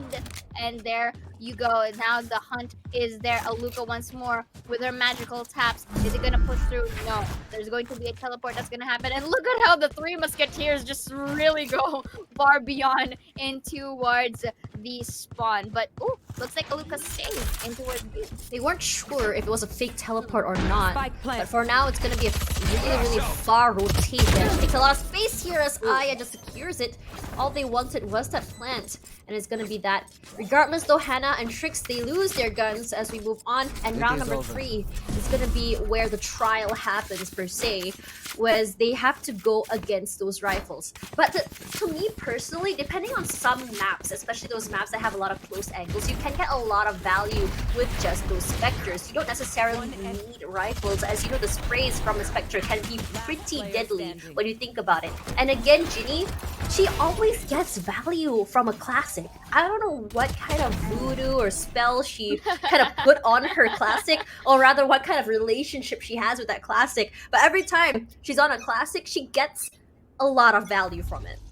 Truly, and it's also very huge morale boost. And speaking of Muffin, starts off Oh my making a God! double beautiful isolation of fights back there coming in, and the action just started already, and not even a minute has passed. Just less than 30 seconds. That's gonna be the satchels right there. Beautiful repositioning from this lady, and I feel like Muffin already knows that. Oh, okay, there are Spike it planted. has To your been with left. the help of that paranoia as well from Hannah. That kind of like telegraphed everything, but from the behind, Gwen was able to take Melissa down, make it a double, and takes Muffin Ginny with the trade after the enemy flash. remaining. Spots out one. She also spots out Gwen in the process, but Polly is there to secure the round. I have to say, losing 2 is just very unfortunate, but Hannah got a lot of value from her Spectre. Regardless, this is... I was questioning Alyssa. She watches one end of lamps and does not clear. Perhaps what happened was that she did flash, but the flash didn't really connect to get that information. So she sort of assumed that lamps was empty. Not quite sure what happened here, but that's the sprays, the deadly sprays that I was talking about in terms of what you can get from a Spectre, especially from those close ranges. Regardless, let's move into round number 4 here. Both teams now equalize 2-1. I don't think anyone saw that flash coming through here, as we see a little bit of a faster approach coming in from X10S. This kind of approach, taking showers as well as aiming, can give so much value as the Rolling Thunder does come through. They have to give up that space as Aya gets a pick onto Alyssa, but Aya was good for 2. Immediately has to give up that space. 15 HP left, but Muffin still gets her in the end. Muffin good for 2 as Gwen runs as well, but Polly finds Hannah in the end of the day. There is an op in Muffin's hand, I believe. It wasn't Aluka's hand actually, but it's a little bit hard to play retakes with an op. So I think what's gonna happen is that the 2 members of Nigma Galaxy would rather just bring this op to the next round to secure it. Truly, I mean that's the ideal scenario to say the least in here, because they know that they're basically going to be broke after this round, so might as well just utilize the guns from the previous round. And of course, there's also the factor of the man advantage in the hands of X10 Sapphire, and right now it's just a good job for X10 Sapphire to secure the other point, just so that they can tie things up a bit. And they are also quite healthy in terms of economy. So the thing here for X10 Sapphire is that yeah, they just keep doing their thing because it's quite working for them. All this sudden delay push, suddenly go aggro in towards a certain map. It's working wonders for them, and I like it because they're not hesitating to enter despite all of the utilities that's being thrown against them. And for the side of Nigma Galaxy, I feel like again this is like the usual or the similar scenario from the previous rounds. I feel like they just need to polish more or smoothen more their takes on the defender's side. Actually quite curious about this setup here from Trix. Usually our setups, we usually see it on the side itself, but this sort of like a more aggressive sort of situation, I think because they want to get information earlier. That's the reason why they do it that way. Muffin already on site, missing all of those nano swarms that was put down by Trix, but she wasn't necessarily eager to pop them out. Regardless, here's Hannah.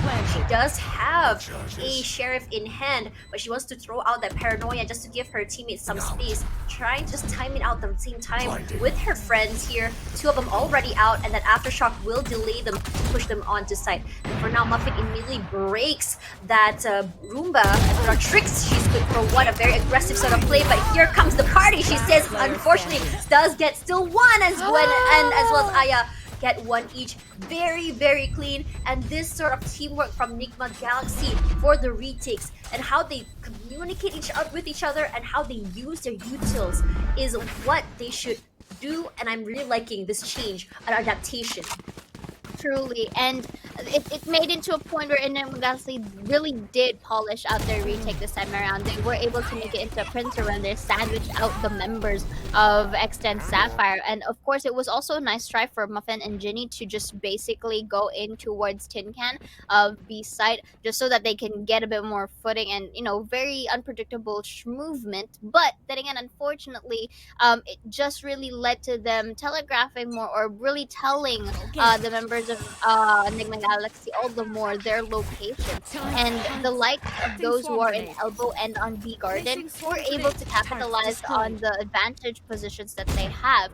So right now, moving forward in towards our sixth round here, that's gonna be a similar scenario for Muffin, but this time a bit more refined. They're gonna use that satchel there, Hunter. You're not gonna hit anyone at least. Oh, was actually able to tap one down, but no casualties whatsoever. So right now that's gonna be Al drone right here, going to at least send someone in the vicinity. Sapphire will be getting some amount of chip damage in there, but that's gonna be the lockdown from Trix, which is destroyed. But let's see if the commitment is going to push through here. Alyssa on this very the gun takes Trix down, not even letting her take more kills in the elbow, but Gwen is there for the trade, but under the tin can inside, she did take one Hannah for the trade. A little bit of a jiggle peek there, it folded as Alyssa takes Hannah down. Aluka with an op and the dream. No more time to deep. We spot out the gun. Will is able to snipe Alyssa down, but the exit frag is possible for Baby TZ, but not for Aluka. That was smart. Just buy time, not allowing her to go to save herself. And because of that, she can't bring her gun to the next round. And on top of that, these sort of close corners coming in from X10 is just so great. Because the fact is, it's not the fact that they're not checking corners, but because of the angle advantage that they have, it's just giving them that. Because of how exactly they're playing their corners in terms of what they can do with that information. And on top of that as well, over these close corners, they also have those refrag potential coming through with those crossfires. It's a little bit hard to retake the site. So for now, I think Nigma Galaxy really has to remember that that is an option. Aya, play aggressive here, gonna be punished for that. Should probably have held her angle instead of pushing out too early there. Like, here comes the Rolling Thunder as well. Muffin gonna try and spray, unfortunately not getting that value, but maybe TZ will be the one getting that Ginny as well. But Hannah finds one with the Bucky. Are you serious? That is painful. Regardless, she does get taken out. It's only Trix alone. She does have a Phantom in hand. It is gonna be the last thing that she has, but Muffin already aimed and ready actually with 3K in her pocket. This aggressive plays from Muffin is giving her a lot of return of investment.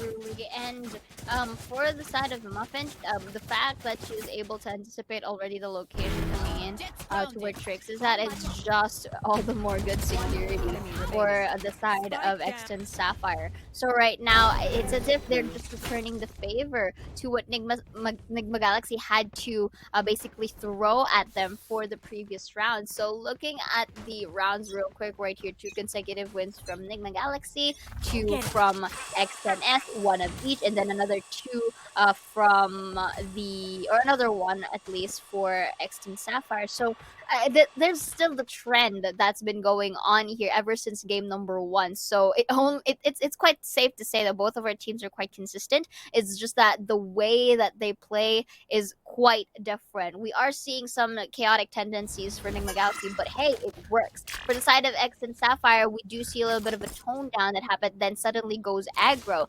So they're quite speed based or momentum based here for the side of X10 Sapphire. The thing that I do like the most, however, for Sapphire here is that if they are given the opportunity and the conditions to really get those kills going, they really go on all out with no hesitation whatsoever. VCT coming out there, finds Trix, she falls. Unfortunately, Alyssa will find the Gwen as well. They're getting the B side so very well. We know those pick potentials. The post plant is just so good. Aya does find an upgrade here as 30 Hannah seconds wants to get that one pick straight to the head. And Hannah and Aluka get one each. For now, Spike does fall down here as Baby TZ. She does have a rifle in hand. They're down by man. And in terms of that, enemy look at the remaining. upgrades coming through as Aya immediately finds Baby TZ. Genie good for 1. Is she good for 2? Not quite enough. She has no clue how to get close seconds enough to the left. Spike. You do hear the showstopper remaining. come out, but unfortunately, Aluka was not aware. She was so very close. She's planting. make it? She has some time here. Yes, she Yes. does. It was does. just so very close, but it's still a 1 versus 1 situation. And we've seen Breaches really come out on top, especially with how they play their utilities. There is going to be a push out here from Aya immediately. She knows there is someone there. She does hear that. Aftershock is going to get her out of the way. She does get it halfway for now, as Aya is just primed and ready for that. Here comes the fault line as well. Immediately, she will be swinging out, but no, she gets it! Thrifty for her! And the sprays come out. She is just alive by the skin of her teeth. 4-4. Such a close round. Pros don't fake, fake don't froze, they say. And it was just really demonstrated by Aya here looking at the quick replay. We do see Aluka and Hannah getting those taps across the floor. Aya, being very much trigger discipline, really utilizes the inch of the space on the smoke. Ginny, however, was able to dwindle everything down to a 1v1, preventing that showstopper as well. But I felt like she kind of took a little bit of time into dishing out her stroke, or even not this time. I felt like if she pushes the first time, that could have been a different thing. But right now, we are seeing little bit of a shower moment or a boss moment here for the side of X10 Sapphire. That was going to be the good spots out of Aluka as if on cue will be taking her down, so they have no more rays to work with here. Alyssa spots out the Aya into a lamp, making another one as she that was nasty. with a different location, different Aya doer takes off, started both of them here, One but was enemy able remaining. to do the cleanup 1v1 situation, and the dream Oh my god! with the quick flick secures this round into their name. I just want to say something. Well, 2 things. Number 1, Aya, what the heck was that? And number 2, that smoke was a paid actor. Player standing. Timing was just way too sus. That was just so on time. But I think it might exactly is, because if you remember, in terms of pro players, they remember all the timings of their utilities down to a T. So perhaps it was already scripted. Who knows at this point? But X10S, they need a timeout. They need a breather. And if you think about every single time, what's so great about these 2 teams is the fact that they're always changing up how they play on the fly. With Nigma Galaxy a little bit more loose, chaotic, and you can actually tell that they're really having fun with it, compared to X10 Sapphire, who's a little bit more mechanical, each player a cog in a machine. So it's 2 different gameplays and styles, but both working out for each other. I mean that at the end of the day is what's the objective for both sides of this teams, and I will agree with you on that. They really need to be a bit more connected here, for at least for the side of X10s, because what we have been seeing, yes, they are able to get those kills across the board, but we are noticing a bit of a late arrival onto some who Their is actually going for the timings. rotate. Yeah, the Yeah. timings as well, and the tendency happens wherein it's looking as if it was getting peaked one by one. That's not the case. It just so happens that the timing for their arrival is not really on par, or they don't make it in time for them to actually, avenge their fallen comrade. And here in towards this side, since they do or they are attackers, I think it's much vital if they are opting for a split push, not really much too far off the tree, just so that they can really secure those refrags, which they have been doing at least for the Oh my god, previous Muffin. game. So a little bit of tap there, down to 22 HP. Satchel to at least try and make Muffin the meat steal here. A little bit of a wall bang, not going to get anyone. Boombot. Ooh, after that, a little bit of a burn area there in the molly to prevent anyone from entering in. Destroys the molly. Gonna be the satchel once more. I like this situation. Oh my god! Because Polly was able to turn around every now and then. She was able to get it down before, and she's taking it now, taking a quick peek there. Wide angle, beautiful synergy. This is the pop that you mentioned, Tash. They are running it again and again here. That's also the layer cake as well. Yeah, the layer icing as well. There's a lot of things going on here. Yeah, True. but I mean, if you look at how they played that, it's just they already left one person at hookah just to make sure, just for the anti-lurk or anti-flank. And while it wasn't really a flank, but it was great timing from Ginny. And I have to say that in terms of Ginny's performance today has been the most consistent throughout the team, because of her gunplay, her core gameplay in general, as well as game sense, has just been absolutely amazing. For now, they're gonna get some recon with that teleport here. As Trix, she wants to go for the aggressive sort of plays there. She finds the alarm bot as well, but gonna be punished there. As Gwen as well. That's a beautiful crossfire coming through. They're gonna be getting B site for free again once more, as Muffin gonna be playing the same thing she's been doing over and over again. Satchel out, play toward the backside. And for some reason, it's been working for her for the last 3 to 4 rounds, I believe. And she's not so much value, so why change that isn't broken? Indeed, and here we do have it again, another potential retake here, but it's quite a lot of risk for Enigma Galaxy because they don't have sheriffs to work with, and a classic actually for Aya, and it's still a complete amount of people here. A little bit of a spray down onto that cloud burst of Holly secures that kill basically with a trade of her own, and not enough damage to completely take down Baby TZ. She takes 3 Last with round 28 before the switch. Oh yeah, that rhymes. Yo. I mean, like, what's also really great to hear is the fact that it caught me off guard, by the way. But what I'm trying to say is that the fact is that I was kind of hoping for Nigma Galaxy to play a little bit more aggressive with the fact that it was an eco round. We saw that come through for the side of X10S before, and it gave them so much value. We didn't really see that happening from the side of Nigma Galaxy. So X10S earlier on Breeze, what they did was they all stacked one side, pushed out together, and they got 2 to 3 picks out of that. And I was a bit disappointed we didn't see that from Nigma Galaxy. Regardless, Aya playing this aggressive angle here, not getting that value, but enough to get Baby TZ out to half health. Immediately, that Randy reposition comes through, but Aluka with the flank trying to someone off guard, but Muffin finds Tricks in return. Indeed, and that's a lot of skill set that is happening across the board, but I feel like they find it. Kryptonite, but Polly is there to deny just that. Orbital strike here just to delay any pushes in towards the city. And one more here. Hannah is trying to make the dream work, uses the smokes here, but it is a little bit of a push. And still, Hannah Gala and the gang secured That was so this clean. round. Indeed. A bit more Switching pause. sides. If Nigma Galaxy is able to have the capability to literally polish out their defense, they can be very strong. And that's just demonstrated here just now. And because of that, Tash, we are on a reset. Both of our teams were able to garner up 6 points in learning. I have to say that 6-6, this sort of push and pull situation has been very, very entertaining for me. As I said before, these are two very, very different sorts of gameplays.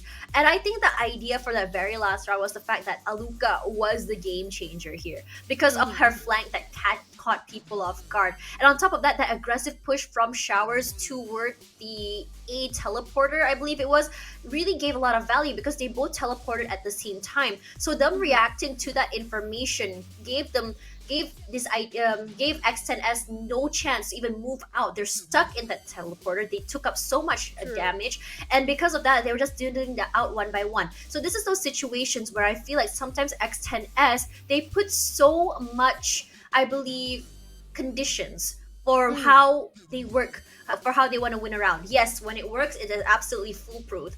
But when you have a team that is more flexible, like Nigma Galaxy, because they're just so unpredictable, it just really throws a wrench in that mechanical machine that is X10S. But this adaptation from both teams really turned into this sort of tug of war. We see 2 rounds taken by each team. It's like sort of like, okay, they played this with the last 2 rounds, we figured it out. And then suddenly we saw that change again from the other team. And I have to say, throughout this entire series, it's been one of the closest I've seen so far. Truly. Because if you look at trends, right, it's always like game 1 close, and then we see like a sort of like an avalanche from the other team. I think that's usually the trend, but this time around, wow. Because and despite them, Enigma Galaxy just coming back, just because they came back right now towards overtime, it doesn't really erases the fact that they have a huge amount of experience, and that goes as well with X10S. They have as well been very much dominating in towards the even the opens from last year. So both of our teams just really have the capability to grow, and the thing that is really making us know them better here is that if everyone or if any team is actually open to the new changes as the meta actually progresses, because right now earlier in Icebox, X10 Sapphire was able to really dominate it out without a duelist, so that's a change. They're alone. creative.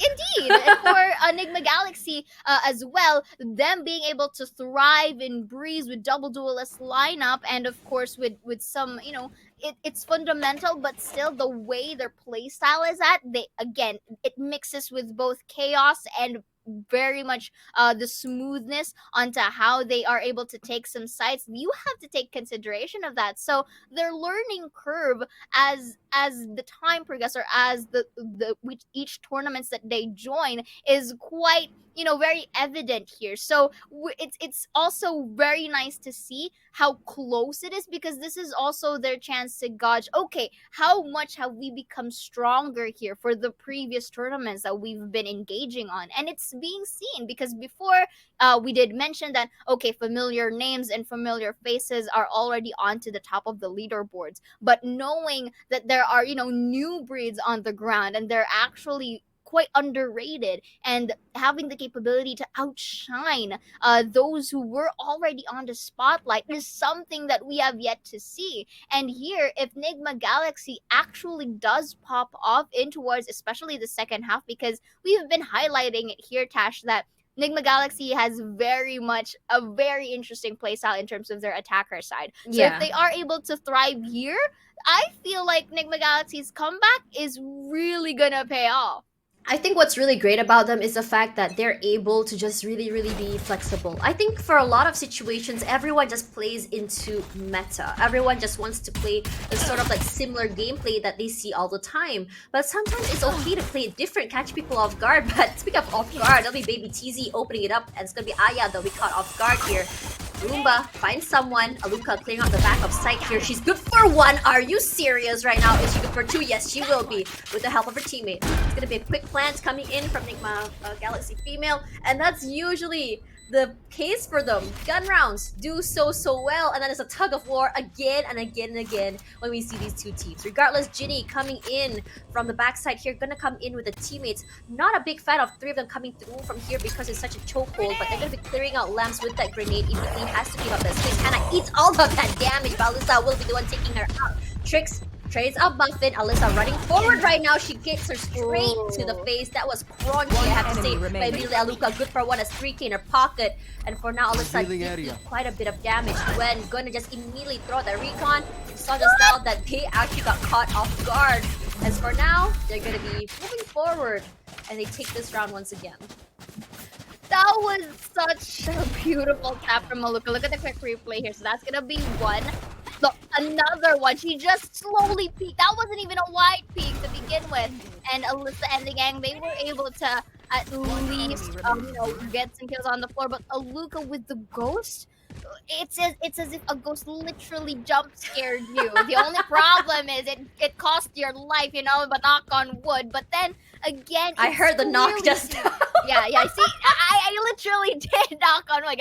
Safety first, of course. But looking at how Aluka was just able to anticipate their positions, like she came all the way from Cubby to run all the way from Showers because she knows that the remaining member from X10S is there. She just literally ran off alongside Hannah, and it worked favorable for them, and it was very much a smoother take from them in terms of the attacker's side. So, but then again, that's still the pistol. I don't really want to neglect or I don't really want to discard the comeback capabilities of X10 Sapphire. The only thing that I am quite sure of, to say the least, is that Nigma Galaxy is expected to win this second round simply because of weapon advantage. Muffin, she does have a shorty in hand, so if she gets a kill, I promise I will sing the song. But for now, okay, sing the song. But for now, if she can get those, playing those very cheeky cheek corners, it can work out in her favor, especially on the defensive side. But look how stretched out thin the other members of Nigma Galaxy are. This is their forte, playing default, just playing it slow, getting that information. And because they're all not bunched up together, they're in no scary position of being pinched from two areas and just getting locked in that area, one small area from various situations. Polly, though, will be the one to spot someone out, but unfortunately, she did not get a kill, but did whittle down Aluka down to less than 50 HP. Aya already dashing out an updraft as well. She takes the back of sight.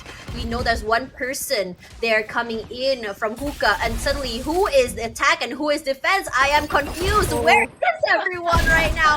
As Aluka, good for one, 40 HP left, only took 30 10 seconds HP. left.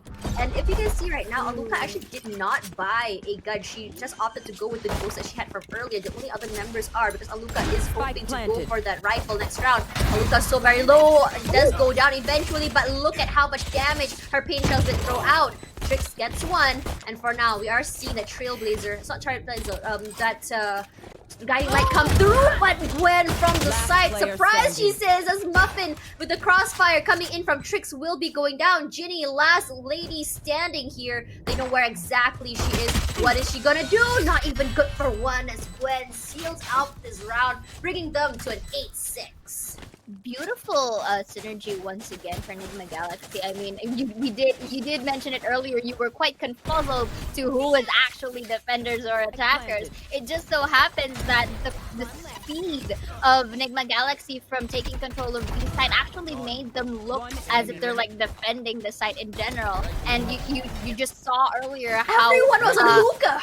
Yeah, X10 Sapphire was just fuming to the teleporter from Hookah because they couldn't really get or to cope up with the speed that they had on time towards B site. So right now, because they do have the rifles and of course a bulldog to work out with, let's see of how much they could really get this of value because again, usually on the third round, the opposing team quite wins, but there is still the moment of Nigma Galaxy winning out their bonuses, so I'm still interested to see how this goes.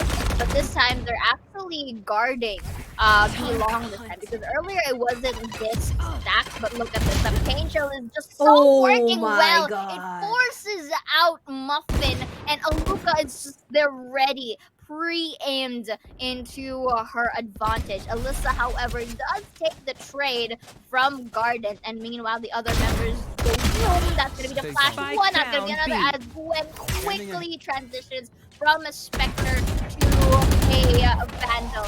Was able to detect Ginny from the backside. This could be an opportunity for them to shoot if they want to, but Gwen, with a quick tap, was able to dwindle everything 30 seconds to a left. 3v2. Maybe TZ will be the one catching Aya mid-rotation, and now we're back in the equalizer with a 2v2. Slowly but surely, she will be making her way onto the site, but when she cancelled her plan, it's a bit confusing here, but Polly will be the one to find enemy tricks in remaining. return. And now it's only Gwen to play that post plan. It's gonna be a very difficult situation, as where she is right now is all the way in the back of side. I don't know if Gwen knows think that she's Polly was, oh, she hurt her now, as Gwen, she has all the sight that she can see. For now she gets one, but beautifully played by Baby TZ, making sure that her teammate will not go down without a fight. Indeed, and maybe her quick reaction to quickly transition from showers to heaven, that is some reflexes plus 100 there, my lady. And you did mention that she did post a tweet, right? And I feel like she's trying to really use that as her source of strength to really make up for the weekly performance that she had on previously. So right now it was just this time, Baby TZ, I'm seeing so much consistency from her, especially even at the very start of game number 1. She was always there. She's very much proactive, and I can't emphasize that enough. And because of her being proactive, the teammates are also actually influenced by this, and it's making them glued together to become more synergized whenever they try to, at least in this situation, defend the sites. So look here. A bit of a passive approach this time. They're not really trying to be too aggressive here because they do have the time advantage so long as the spike is not yet planted. Yep, for now, Alyssa didn't think that she got any value out of that flash. Jump peek comes through, and this is the informational denial, but she is gonna find out with the jellyfishies soon. They all got rid just now, so she didn't get a lot of value. She knows there's one person there at least. Aya, good for one, and that's gonna be Muffin. Very, very well played. Gives them a lot of, at least, space to play with, at least onto the site. We do see that Recon come out as well as Polly. She's not willing to get rid of it, but for now, Polly good for one with the Guardian. Unfortunately, not good for two. Showstopper is 30 popped, but seconds hasn't been released just yet, as we kind of figure out where exactly she's gonna remove that. But for now, Aya, she finds Polly. In the end, Aya, she does get blinded. Trix playing this very, very dangerous corner. For now, I don't think that anyone is pushing out toward lamps just yet. I'm not too sure if that Showstopper actually got cancelled. Oh, Luca actually went down. Yeah, she went down before she could even out. But that's Alyssa with the push right here. How could she survive that? There's a flash. That's gonna be one. Why would you peek it one by one? Giving Aya the 4K. It's up to Baby TZ. There's no ace, but still Nigma Galaxy stands atop, bounces back, and getting their 9th point. I'm so sorry for yelling just now, but she should have died.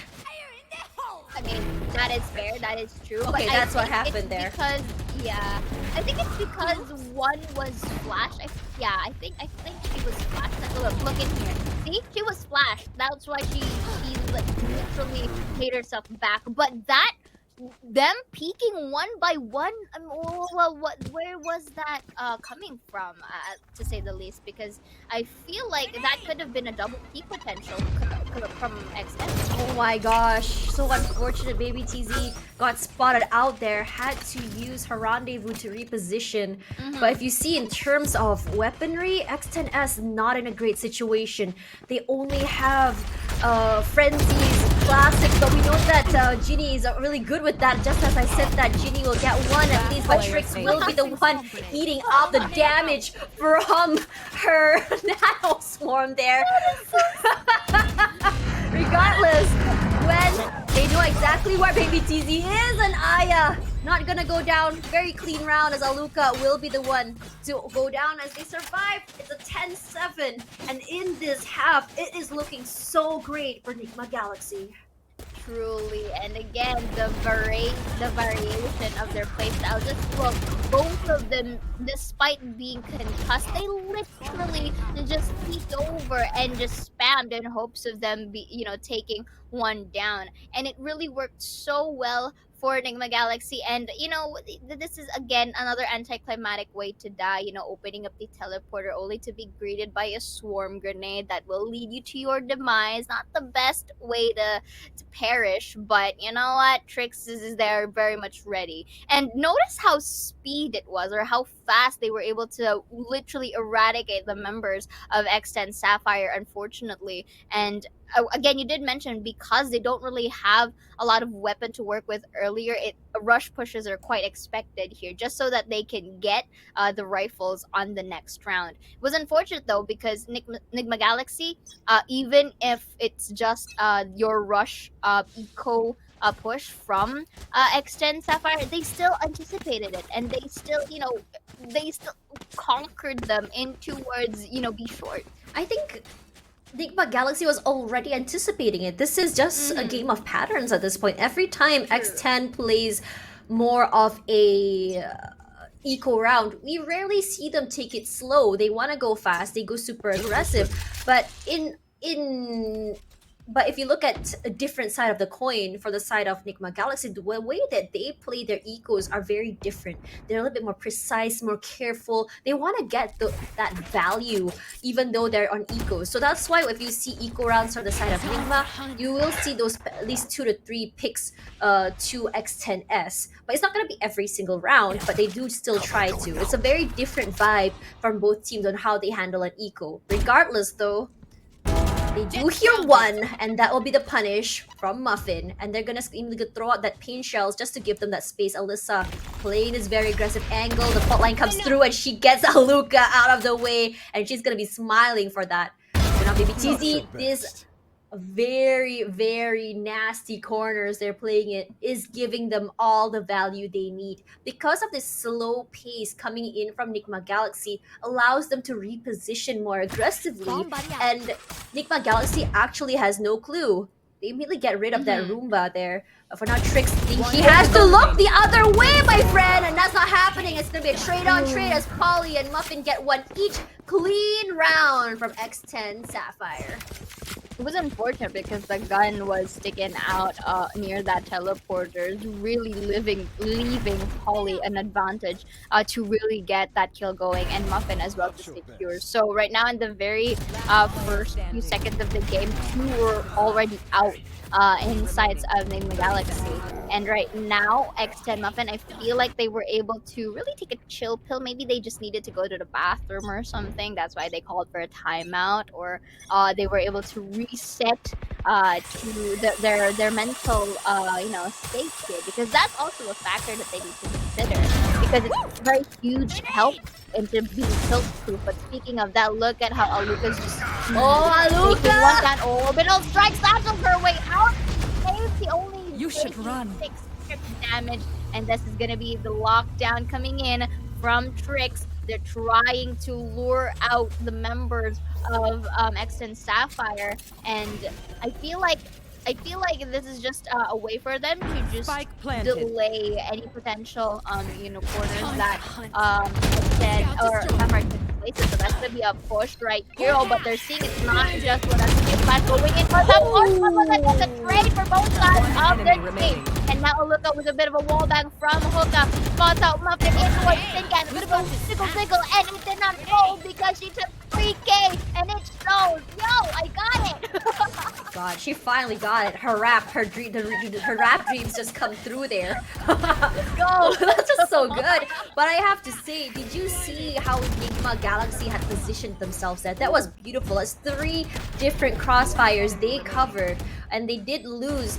only 1 out of that. So it worked out so well in their favor. And the idea is, because this is honestly a 300 IQ sort of situation. When you put down that lockdown, where exactly can you expect it to be? It's definitely gonna be Hull. So they were just prepping for the fact that they're either gonna be coming out from CT directly or in the backside of elbow. Tricks, she already got the information that there are at least 1 or 2 over on the side of A main and immediately backs off. That's all they have to do here, honestly, when you think about it, because Nigma Galaxy is a team that thrives off information. Very 300 IQ as opposed to X10S, who are more aggressive, who more want to kind of like force out these fights.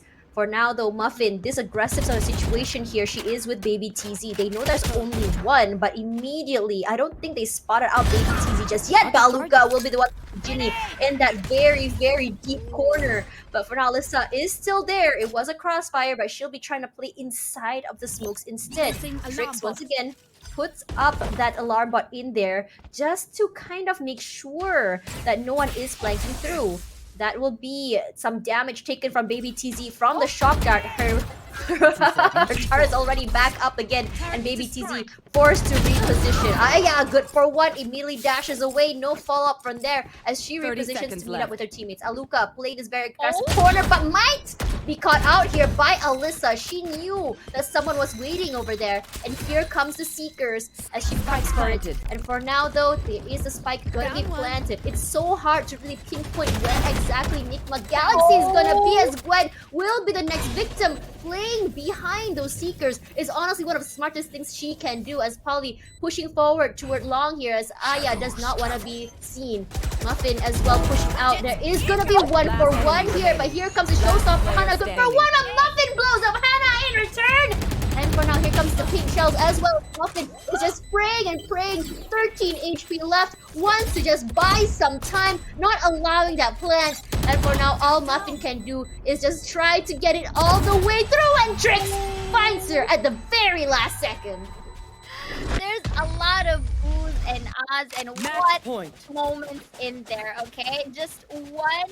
Okay, I'll be waiting for the replay right here. One look at that beautiful wall bang over there. Showstopper to completely, eradicate the members there. It's so well timed, but then again, Trix really used 1,000 plus brain cell here. Places the turret to bait out Muffin, and she used as well the turret signals, and then she just literally pushed her there, denying that defuse. Another one that I'd like to commend was Alyssa. She uses the Seekers, and when the Seekers detected one from Garden, she just used that as meat shield and just sprayed down, like letting her get a kill. And that was actually a very nice usage of utility. Unfortunately, though, it didn't work too well for X10 Sapphire because, again, we've seen the prowess coming in from Trix to secure the round in itself. And now we're seeing at the match point, at this point here as well for X10, every round counts. Oh, here comes the showstopper. Baby TZ thought she was gonna go down, but Aya will be the one to find Polly. Not too sure she got that value from the showstopper as Aya and Gwen get 1 each. This very aggressive play from Aya. Oh my god, I thought it was someone else there, but here comes the Hunter Fury as well from Gwen. She didn't really quite get the value, but it's enough to just buy some time. Get that plant, but here comes the Rolling Thunder as well. It's just Ginny and Alyssa left. This is a fight they want to bring it through, but Alyssa does find 1. It's going to be finding the 2. Can she find 3? 2 HP left. That's all that she has to work with. Right now, that smoke will not be giving her the information that she needs. Eventually, they do hear the tap-tap coming through. Ginny protecting her teammate. She gets 1. Trix does find Alyssa in the end. Spraying and praying here. And for now, Ginny tries again for the defuse. Aluka from the top side here. Brings that to 13-8. And for now, Nigma Galaxy 2-1. They'll be moving forward as they take this victory.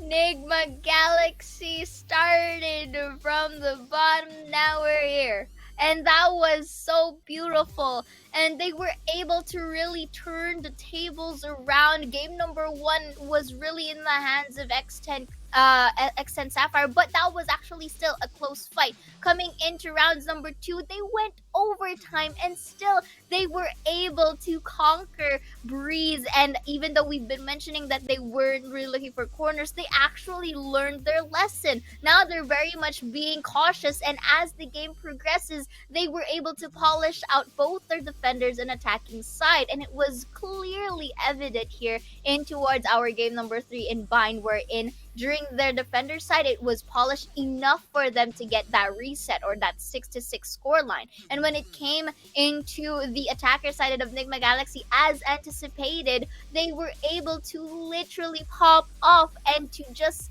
really utilize both their utilities and as well as their variation in terms of aggressive and passive playstyle that really made everything work. But before anything else, let's look at quickly their stats right here. We do see Alyssa being the MVP for their team, 1.3 KDA, 252 ACS with 20 kills on her name. Similar with Aya here with 20 kills on her name, 255 ACS, not really far behind, and 1.5 KDA respectively. But you know what? These are still numbers that we gotta consider, and Aya was just there completely giving so much space for her team. This is the power coming in from that double duelist, honestly, which is why we saw a tug of war on defense, which is why we saw a more aggressive sort of playstyle coming in from Nigma Galaxy, because they want to go for those picks. That's the power of having that double duelist, and we saw that tug of war happening on the first half. Now, when you go to the second half, that double duelist composition gave them so much value in terms of not only taking space, but that pick potential. When you have two duelists just rushing straight to the back of site every single time, taking down 2 to 3 people and not allowing you to retake the site, that is where the question marks start coming through from the side of X10S, which is why, again, I always talk about this headshot potential. X10S is very, very clean when it comes to those core gameplay, gunplay, headshot, just absolutely high. They can go up to 31% at certain times. But when it comes to those usage of utilities, the flexibility, I have to give it all to Nigma Galaxy. Just because of, yes, we did see some changes coming in from X10, but Nigma Galaxy is just so unpredictable in terms of how they play. They prefer going default instead of going all out, coming in from one area. They don't really force it unless they have to. And when it comes to those situations, especially with a double duelist composition, when you have been whittled down to maybe 3 players left, 2 players left before they finally plant, how exactly are you going to be playing those retakes? Yes, and of course, just to look at how things were summarized, TLDR, let's look at the quick highlight. Gwen and Aya are actually doing a pretty good job in terms of their synergy, and I feel like Trix's presence here with the Killjoy has been very much beneficial for the pack. We are seeing some amount of highlights as well for X10 Sapphire here because they also know their stuff. It just so happens that with the plays coming in from Nigma Galaxy, they have been giving them, or actually they're actually letting the members of X10 Sapphire in towards their claws, placing them in a pincer, putting them in a position wherein they can anticipate their next course of action, and that's just really the icing here in towards the cake. The Nigma Galaxy really took a bite, and right now, and Aya as well, with all of these spaces that she was able to give towards the team, it really worked wonders, and I'm really excited for more, especially when they proceed in towards our bracket. What a statement comeback coming in from Nigma Galaxy female. It wasn't necessarily the smoothest of rounds for them of how they want to go through this tournament, but they really wanted to say that this is what you saw back last year, and we want to show you why we deserve to be here. But after this, we still have one more series before we end the day. So guys, don't go anywhere. Which teams are this going to be? It's going to be L Streak and B.